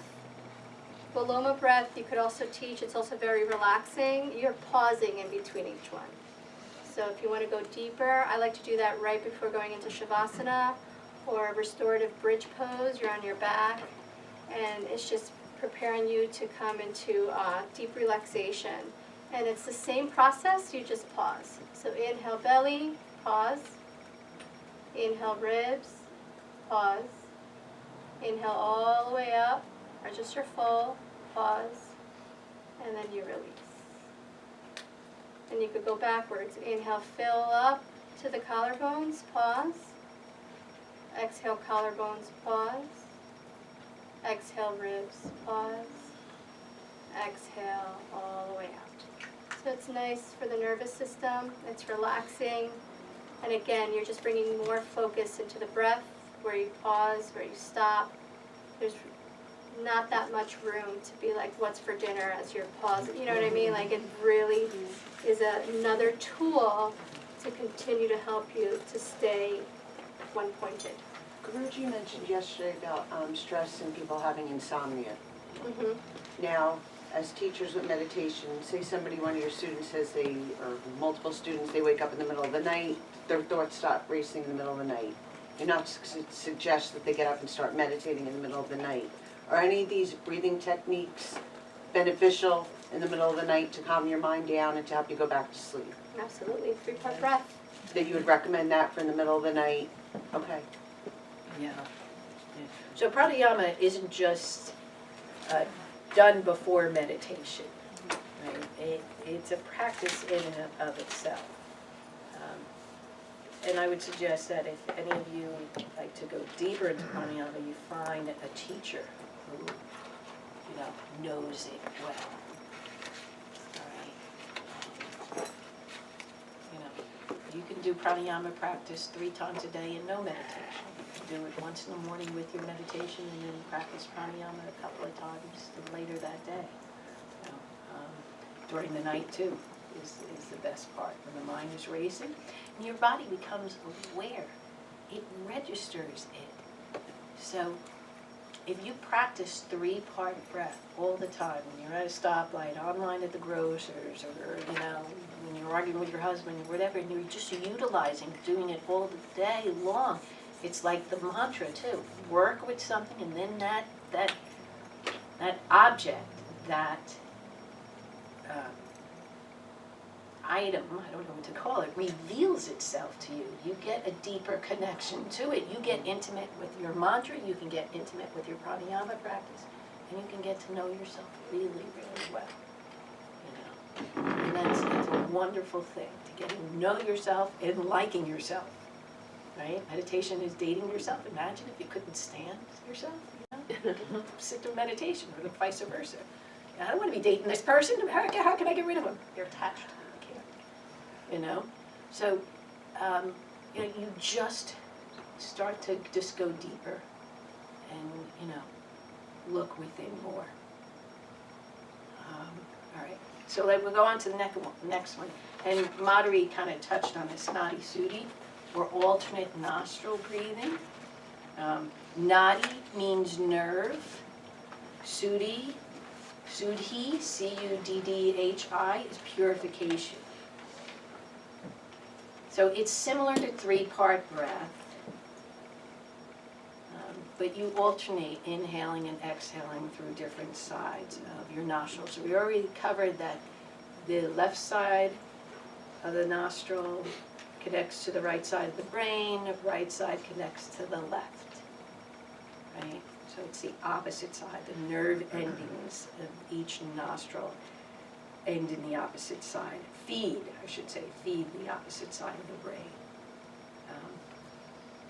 Alternate nostril practice calms and clears the mind, balances out the left and right side of the brain, brings balance to the central nervous system, cleans and strengthens the nadis. Nadis are channels or lines of energy or pathway which prana flows throughout the body. All right? You have two main nadi channels and one center. That's the Kundalini, Sushumna, and the Ida, or Ida, I always forget. Ida. There's Ida and Ida. Pingala. Oh, Ida and Pingala. And Sushumna is in the Sushumna is the center, yes, Ida. But they're small nadis, channels or pathways. You can think of them similar, but they are not exactly like chi, lines of energy, meridians. It's kind of like that, what we're talking about. So it cleans and strengthens these pathways which prana flows through. And the idea is that you want a strong, strong body. That's why you're doing pranayama practice, is to strengthen the body.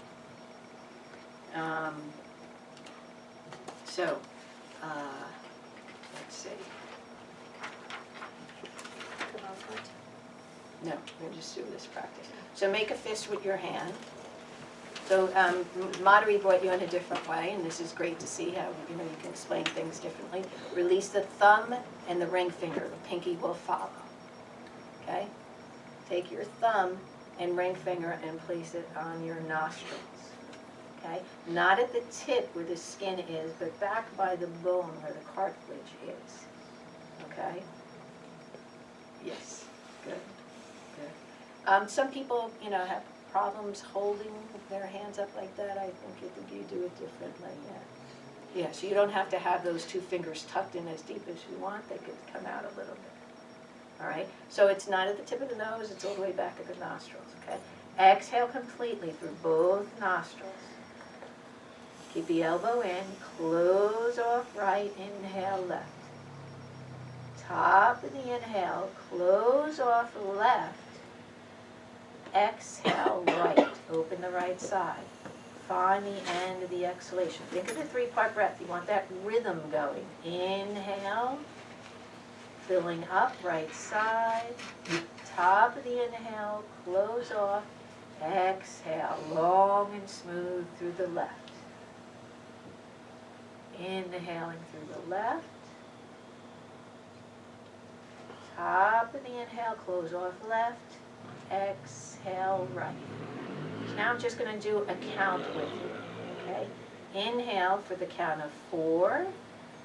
So Om 1, Om 2, 3, Om 4. Close off right, hold for 2 seconds, and then exhale left side for the count of 8.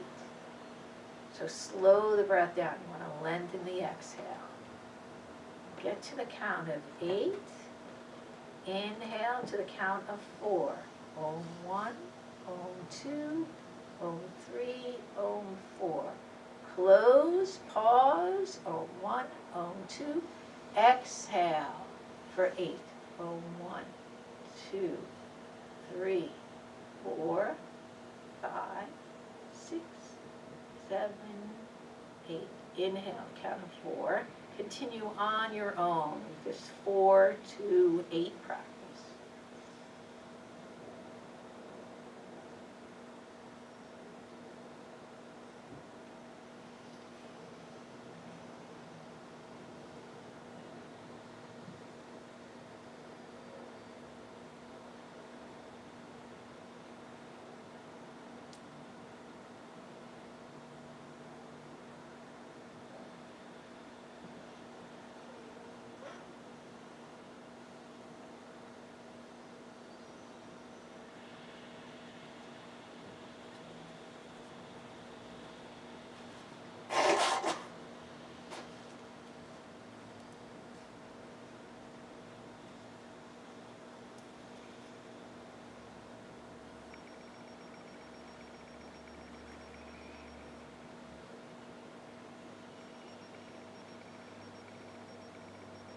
Now next, exhale, release your hand down. And return the breath to normal. And just observe the effects of Nadi Shuddhi on your body.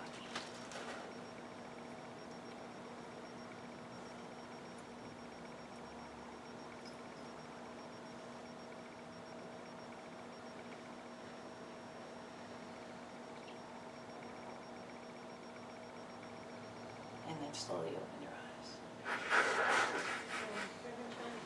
Yes.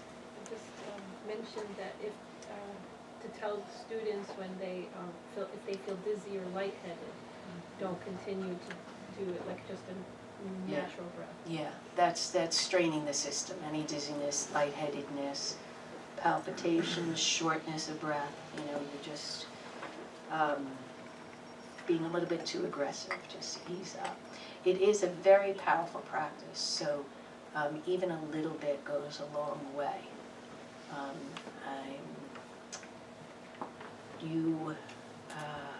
Let's see. How many reps should you do with that one? You can do, all of these I would say anywhere from 3 to 5 minutes. Nadi Shuddhi is one I kind of just don't count, I just kind of feel when it's done, We did that at night, right? Doesn't that kind of make you calm you down? We did at the end, yeah, before meditation. Yeah. I don't think we ever did Kapalabhati because there wasn't enough time for all. Yeah. I jumped ahead. You said Kapalabhati, and I did that. All I'll right. take a Okay.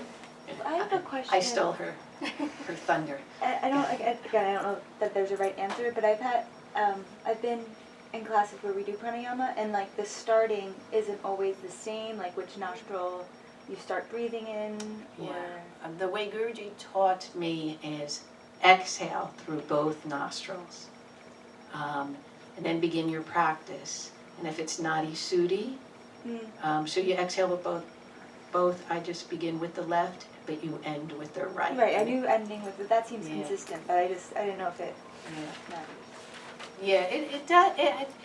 In very subtle ways it matters, and then in other ways, you're not going to go overboard with it, But your own practice, that's the way I do it, and that's the way my mind and I'm comfortable with doing because my teacher told me to do it that way. All right, so then you go.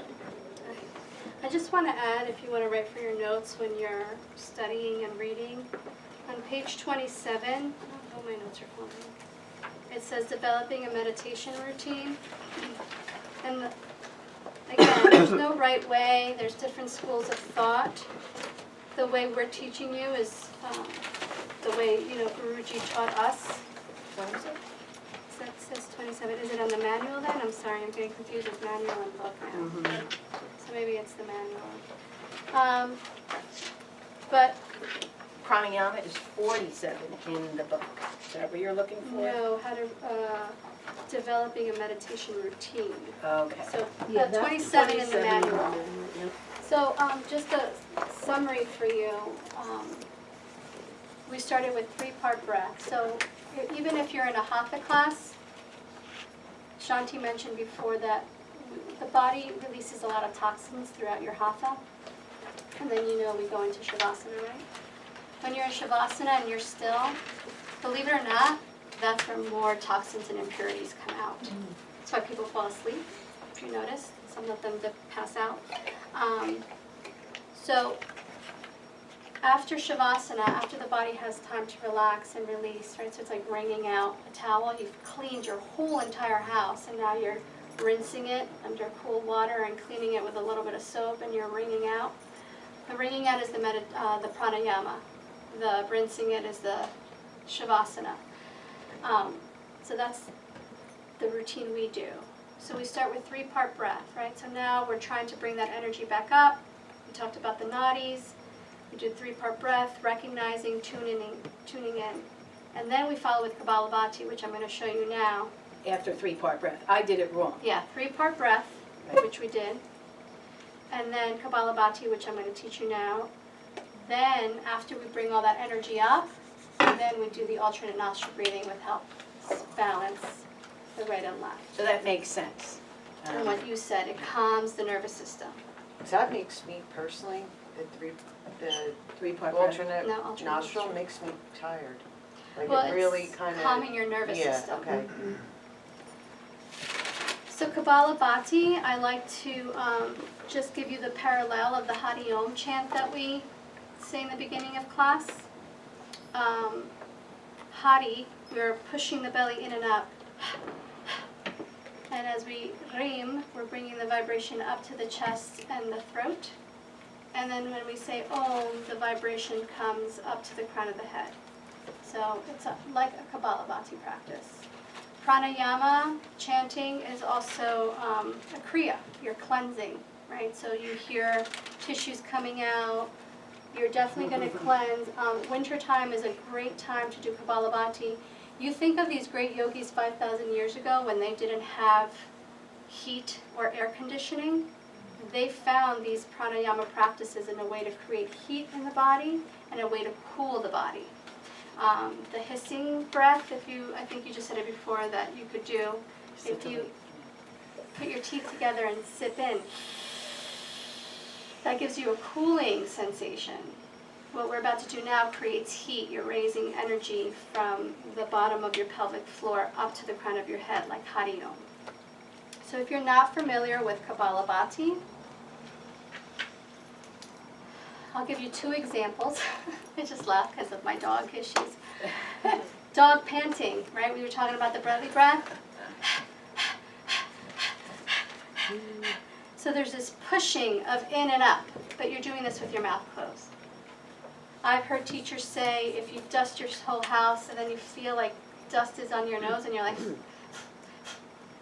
it sounds like that. I need a tissue. There's none. Oh, okay. Is there a tissue box over there? Yeah. So that's the action that we're creating. So again, you could place your palms if you like to just feel. I just don't want you pressing. You're not pumping anything. Your whole body's doing everything. Oh, thank you. Just put that right in the middle for everybody. Yeah, if anybody needs. Stuff does fly out. It's a kriya. So you're bringing your attention to the lower abdomen. You guys could blow while I talk. And you're focusing on the pump. I like to use a lot, pull the navel in and up, so you're pumping. The inhales will normally come in. You don't have to worry about breathing in. God's giving that to you. You know, the body knows what to do. Your focus is to pump the belly in and up. So I'll just demonstrate and we'll do together. Take a deep breath in. I usually exhale halfway and I begin.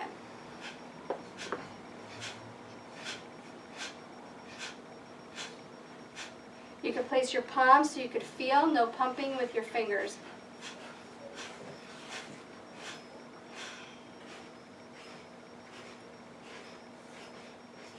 Yep, so come to a stop. So Joanne asked, how do you keep track? You start slow. Usually when I teach a pranayama or meditation class, I'll do 20 rounds. And I use my fingers as a mudras. So I'll tap 1, 2, 3, 4, 5, 6, 7, 8, 9, 10. I do another 10. And then I'll say, exhale, squeeze out. And inhale, slowly draw in. There's a lot of energy that we're working with here. If you go faster, like everything in a practice, you start out slow. And then once you've come to a place that you're comfortable, you could speed it up. If you start there, there's guarantee of lightheadedness that Lakshmi brought up. So you always want to start slow. Again, teach what you know. You don't want to, if you're not doing rapid Kapalabhati, don't teach it. And then the same thing, before you start going fast, then you can bring it up to 30, bring it up to 40. And Guruji once said, and this is why I try to say, what? No way. When you said maybe have 5 dogs, I was like, I'm not going to say no because every time I say that, it happens. Guruji said, you want to get to 108 rounds. And I was like, brother, I can't even get to 50. Like, you want me to do 108, you know, so. But yes, now. 108 expulsions. Expulsions, yes. Before you could even do breath retention. So if you're doing breath retention, don't do it unless you've come to that practice. Remember, everything's baby steps. Yeah, we're not even going to touch on breath retention. Yeah, so we're going to start with 20. We're going to do 3 rounds. That's usually the practice. And then you play with it. We'll start with 20. Our second round, we'll do 30. If our 4th round, we could get to 40. If you feel that you can't because this is something new, then you do 20 or 30 again. Make sense? And if you're not keeping count, just stop when your body tells you to stop. Okay. So I'll keep count. Close your eyes. Take a nice deep inhale in. Fill up all the way up, registering full. Exhale the breath out. Register empty. Inhale, fill up again. Come to the top of your inhale. Exhale halfway and begin.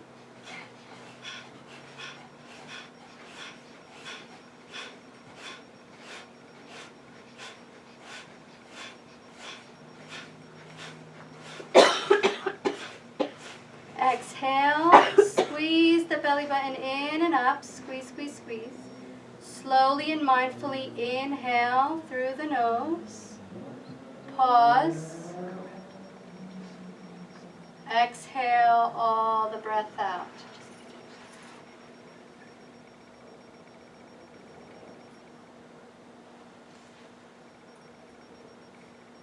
Keep breathing on your own. I don't know.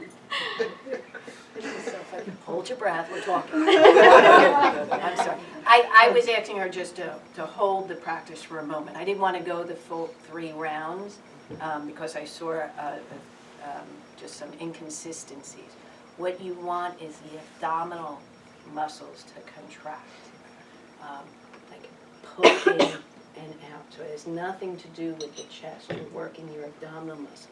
And if you haven't worked your abdominal muscles, you're like saying, what muscles are those? Like you have no idea. That's why the hand here is very good. But just pump. It's not, you're not going with the whole body. It's in this Manipura chakra area. It's in this area that you want to work. Is this the Kundalini breathing? Kundalini has rapid breathing in it. I've taken it years ago. Yeah, they do. They do a lot of Kapalabhati. They do. That's like, Breath of I fire, have done they that a call couple it. times, that's what I, Yeah. okay. Yeah. So just kind of just try to have that focus, and if you don't have the muscles, use your hand a little bit. Leave your hand there so that you can, and it does help, it helps, it gives it a little push first, all right? So, sorry, no more endorphins. So if that felt that you want to do 20 again, for those that want to go a little bit further, I'm going to count to 30. But again, if you feel that your body says too much going on here, let it go. I also want to just touch on rushing.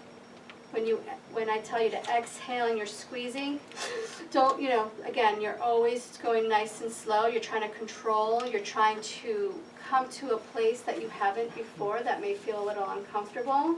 And I know it could be a little bit vulnerable, but you want to really connect, and the slower you take it, the deeper you'll go without getting lightheaded. You really want to just take your time.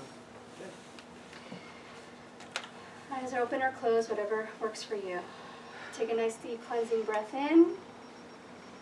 Exhale all the breath out. Inhale, fill up.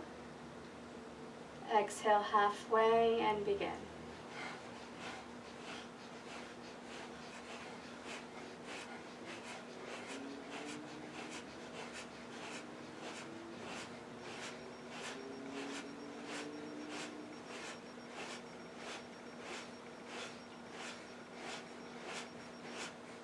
Focus on your abdomen, not your chest. Keep coming back to that place. Exhale, squeeze the navel in and up. Slowly inhale, fill up your belly like a balloon. Ribs all the way up to your collarbones, register full. Exhale, slowly release the breath out. Take 2 cleansing breaths here on your own, at your own pace. Keep your eyes closed, but just be aware, some of you are still doing what Shanti said, you're pushing so much that your upper chest is moving. So just soften the expulsions a little bit.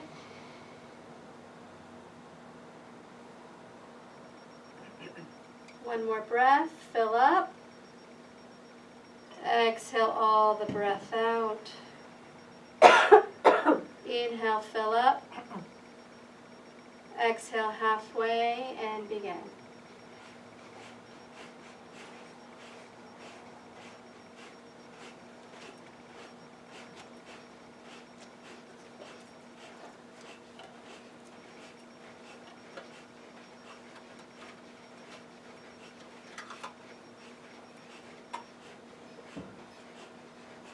Exhale, release, squeeze the belly in and up.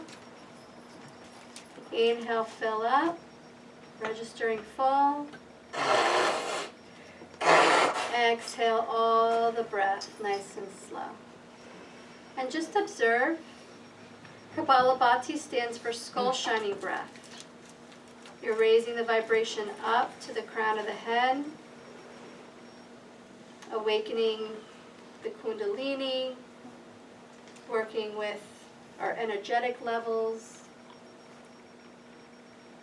So just to recap, you could start with 3-part breath and keep it there. Kapalabhati is very energetic, so if you feel that you have the energy and somebody was saying if you're cut for time, you could just go from 3-part breath to alternate nostril breathing and skip Kapalabhati. Kapalabhati is a nice awakening. So sometimes if you're meditating at night, you may not want that Kapalabhati breathing. Yeah, so maybe Kapalabhati more in the morning. If you're feeling very drowsy and sleepy and you're like, but I need to get through my through my meditation, I want to do this 20 minutes, then do the Kapalabhati. It'll give you that energy that you need to get through your meditation, and then you'll sleep better. Sometimes it works to clean, if you're stuffy, Mahalakshmi, I don't know if it worked for you. Her head's down, so obviously not. I almost choked myself before in the first round, but then I found the balance. Okay. But yeah, sometimes it can clean the mucus out of your system and increase your lung capacity physically too. No, it hurt worse. You reverse too much. it was Sometimes really it doesn't work. But it helped me. That's, yeah, body You know? awareness, right? Yeah, it just helps to move stuff along. If you don't have time for all three, can you just pick one? Is there any particular one you should emphasize more than the others if you're pressed for time? I say deep response. Yeah, Some people might say alternate nostril. again, I think it depends on what you're feeling, right? When you develop the practice, if you're feeling pretty balanced, the 3-part breathing. If you feel anxious to get your morning started and you're going somewhere, I recommend alternate nostril breathing. I think alternate nostril breathing is a wonderful alternative than Xanax. You know, it really helps with your anxiety for me at a personal level. So yeah, and again, if you're feeling, if you know you have a big to-do list and you have to drive around and do so many things, maybe throw Kapalabhati and that really energize you naturally to really empower your day.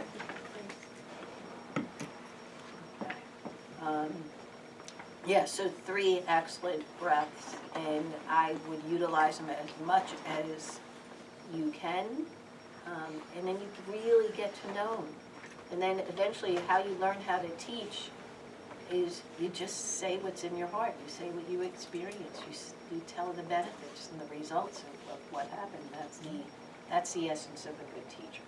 And that teacher has gone through everything before.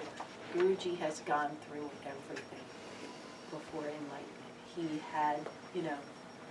had a tough path and he persevered through. And the only difference between an enlightened person and an unenlightened person is that the enlightened person didn't quit, didn't give up. They kept going.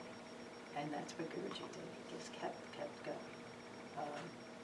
So keep going with your practices. If you need some help, you both have Madhuri email and my email.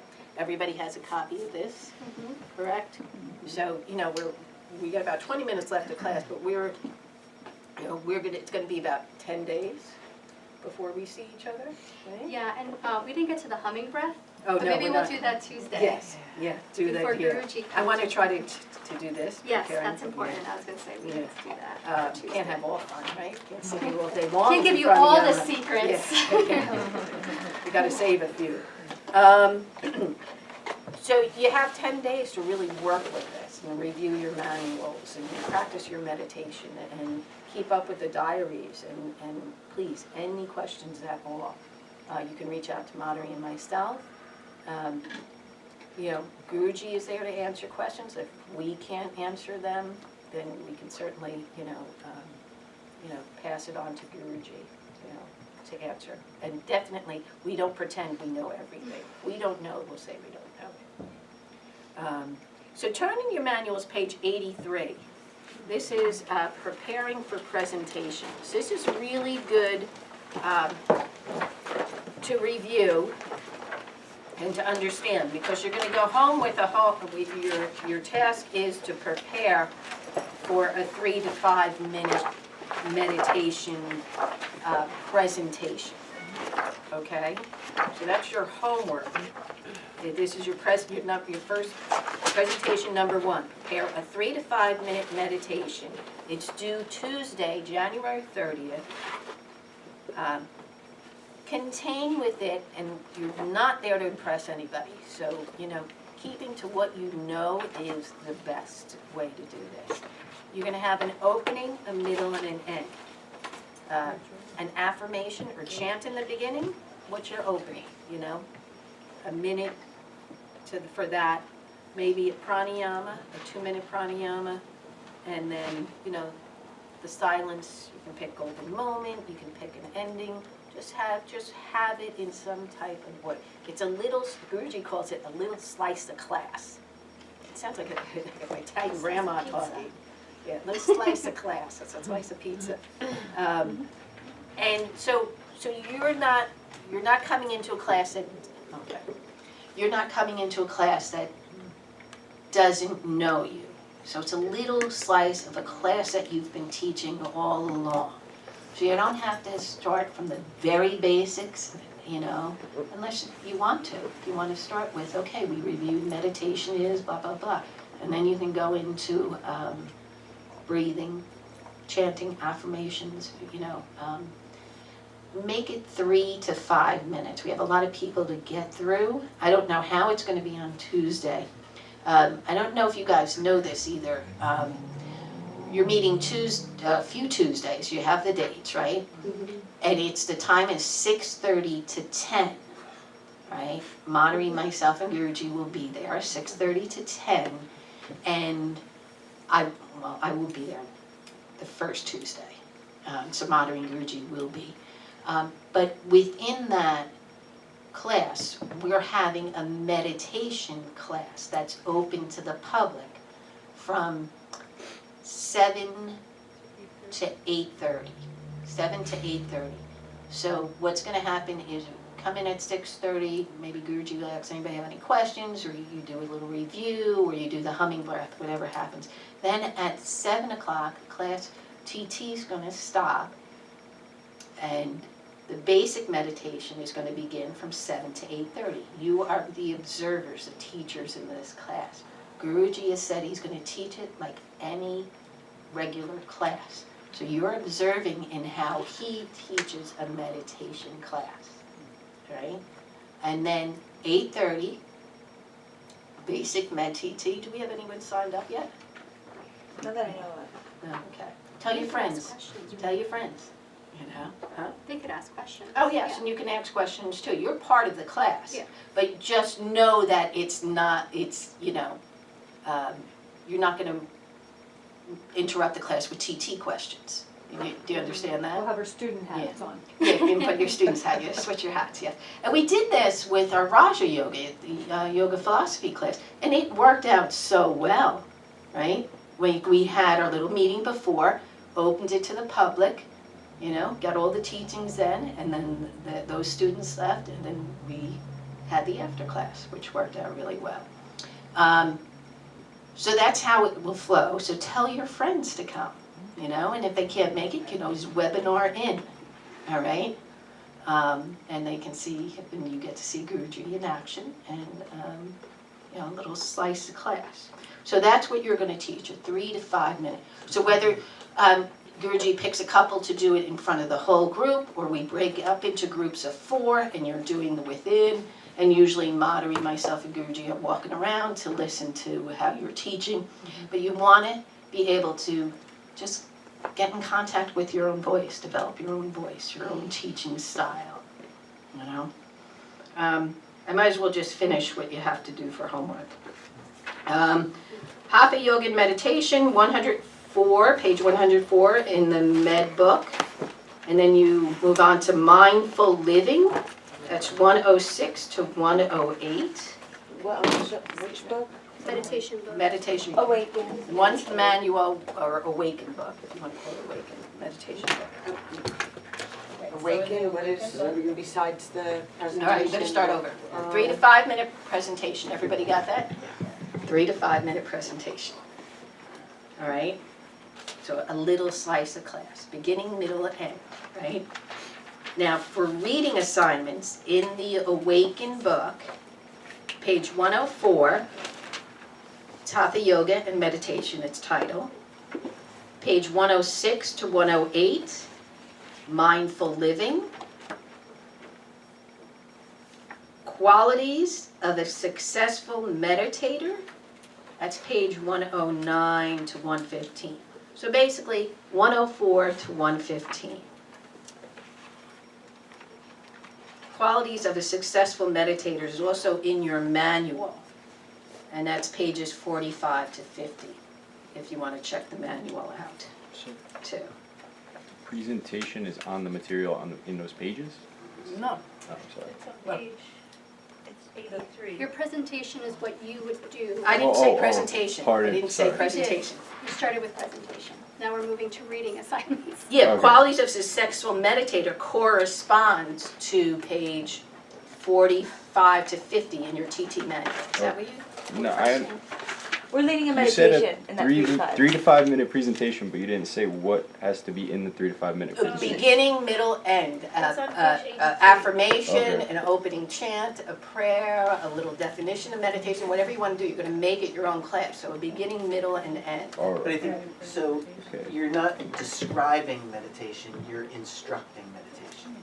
Yes. And either Guruji will pick 2 or 3 of you to present, and that would be after, like that would be 8:30 to 10. Or he'll have us break into groups and you guys practice within each other. Does that make sense? Yeah. it's So like that's 5 one minute instruction. instruction. It's very important that we all hear you. All right, and Guruji understands that. He wants to hear each and every one of you. He wants to, make sure you know it. As the teachers of this TT, we're responsible, right? It's all lands on the teacher's shoulders. All right, so. Good question Yeah. about the beginning, middle, and the end. I know you said the beginning could include anything like affirmation, chanting, pranayama, and the golden moment, right? Mhm. And then what are examples of middle and end? Middle, focus. The Focus on your meditation breath, focus itself. on a mantra, yeah. Okay. And then in that, don't do 3 minutes of silence. A little slice of class, so everything's coming down mini. So mini 1 minute, quiet, 45 seconds or a minute, whatever. You also don't want to talk the whole time, but you want to get an idea of, what would a class look that I teach in mini form look like. And then the end is the closing golden moment. Could be closing golden moment, could be a closing peace chant, could be an affirmation or a prayer. That's your choice. Yeah. All right. Everybody got that? Good. But now you're going to look at page 83 of your manual. And this is preparing for presentations, 83 of your manual. Oh, did you? I'm sorry. Take it back? No take backs. And this part just kind of talks about this whole area, just drum through it because it talks about presentations or if you have an opportunity to practice presenting the essential principles involved in teaching meditation course or a class, a mock classroom situation. So, you're given 10 days now to research this and try to make a class. Most presentations are 10 to 15 minutes. We've never done that. We've done 3 to 5 in everything, so I think that should be correct. A slice of class, a class already in progress. This will help you. And do not require you to cover introductory material. So for example, if you are asked to present mantra meditation technique, you can assume that the class knows who you are and the basic meditation techniques were covered. So think of it like that. I'm in this middle of the class and I just want to give a little slice of it to show everybody. All right, so you don't have to introduce yourself, you don't have to over-explain things. It's a little slice of class. And keep it simple. Remember what we talked about? The primary point, what is it we want to talk about? What is it that's your goal or you want to get across to your students? Find that, and the rest of the class supports that. Let's see. Later in this course, this towards the bottom of the page, you're going to be asked to add the following specifics to your presentations. You'll ask we're going to actually do analogies or discussions to engage the class. Stories, analogies and stories, they're priceless in trying to get your point across to something that's like indescribable, You pull out a dog story of Modernies and there you go, you got it.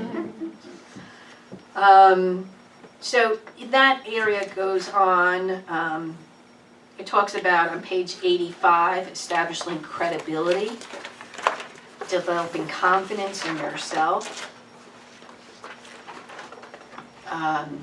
Teaching skill number 2 is just general suggestions that helps. He talks about the old puss head theory in there too,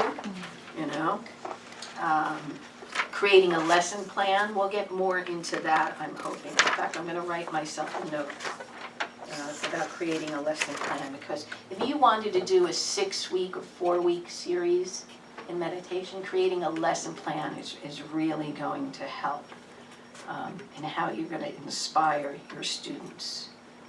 Creating a lesson plan. All right. And then we go into how you're dressed, posture, warnings and interactions with your students or communication skills. All of this is really helpful information. Right. It's so cute. There's some things that Guruji's like, I want to cover. I want to cover stories and analogies. Give me that. So, okay, all right, get Guruji to got that. I don't know when he'll cover it, but you know, there's certain things that he likes to teach, like the triads. You know, the essential triads was another one. So any questions about what we're doing, where we're at? All good? I'm going to go home with lots of stuff to do, which is great. Remember to practice. If you do nothing, no readings or no prepping for class or anything, but if all you do is show up in your meditation seat every day, that you'll gain so much from that. Honestly, I'm telling you. You know, there's nothing, like, don't say, oh, I can't meditate because I got to create my lesson plan. Don't do that. Meditate, then create the lesson plan. Right? Good. Time us out? You know, closing piece. It's organized. Presentation is going to some of the staples. It's colorful too.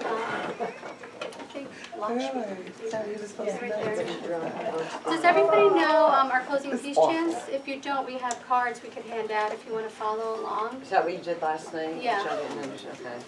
Okay. Anybody else want? You may know them too from Joy. You have to, thank you so much. you give it back, Yeah, but they're the maybe, centers. Oh. do you have this?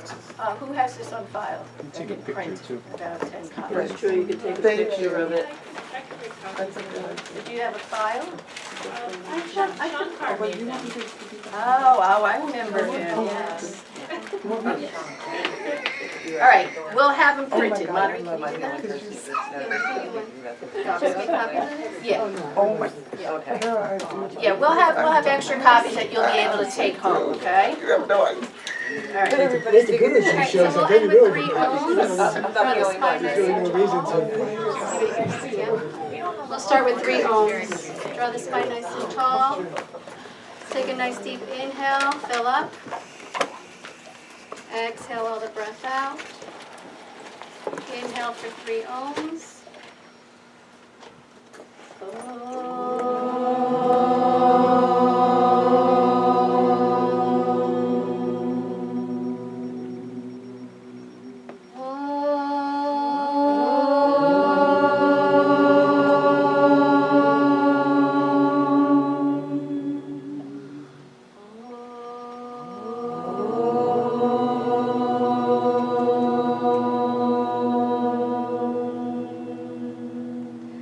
Asatoma Satgamaya Tamasoma Jyotirgamaya Mrityurma Amritam Gamaya Om Shanti Shanti Shanti.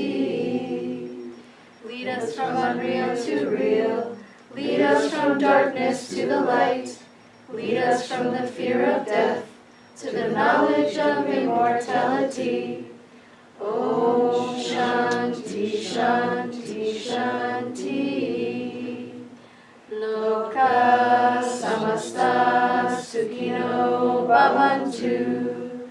Loka Samasta Sukhino Bhavantu. Loka Samasta Sukhino Bhavantu. May the entire universe be filled with peace and joy, love and light.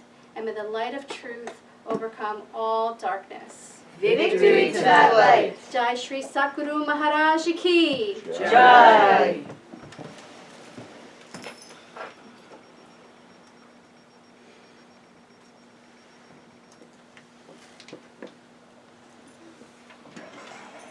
thank you all. It's been a Thank you. fantastic first weekend. You all did really well. You know, no one got expelled, so you're still in school. Is this part of a closing or not a closing? Is it like when you said we have to have a beginning, a middle, and an end? You can use that closing piece as part of your closing. As an end? Yeah, as an Yes. end, yeah. Loka, if you want to simplify, may all beings everywhere be happy and free. And when we say Jai Shri Sakguru Maharaj Ki, it's not just Guruji that you're saying it to. Sat is that Guru that is the highest, that teaches you. So you're just honoring the Gurus that have gone before, the great sages and saints. So I told you, look on our website to get our thing. I told you about the basic meditation class. That's that begins on January 30th. It's either drop in or you can pay for all 4 weeks. 4 Tuesdays, 4 weeks. You can. But not these people. Not your you guys. friends, your friends. Your friends. Your friends, when you tell your friends to come in. Oh, Lakshmi, did you want to talk about that CD? Yeah. Hari Om. Yeah.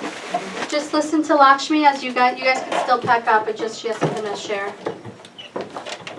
Hari Om. On the back table, there's a meditation CD that Guruji made, and it's the same sequence that's in the Awaken book, and it's a 30-minute meditation. It starts out with beginning, and it has breathing practices, but it's silent, so you'll do it on your own.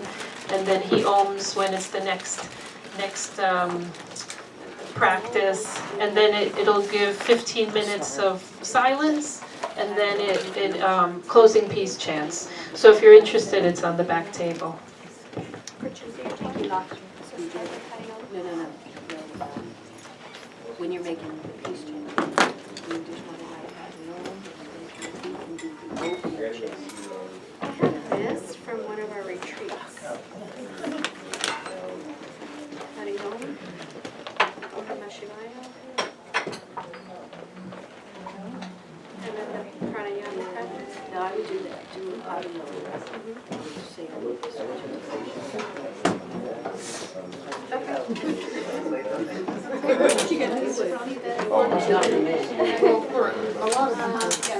I know, but I always distract you. So you want me to, I have one that's got to start with. I mean, I feel back, so I feel better. And then they'll make this close to yours.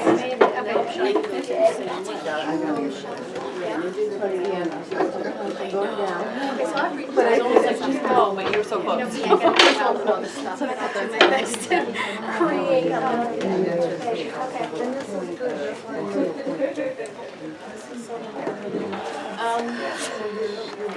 So everybody got one? I did, I think I need 20, so I have one, Amba has one,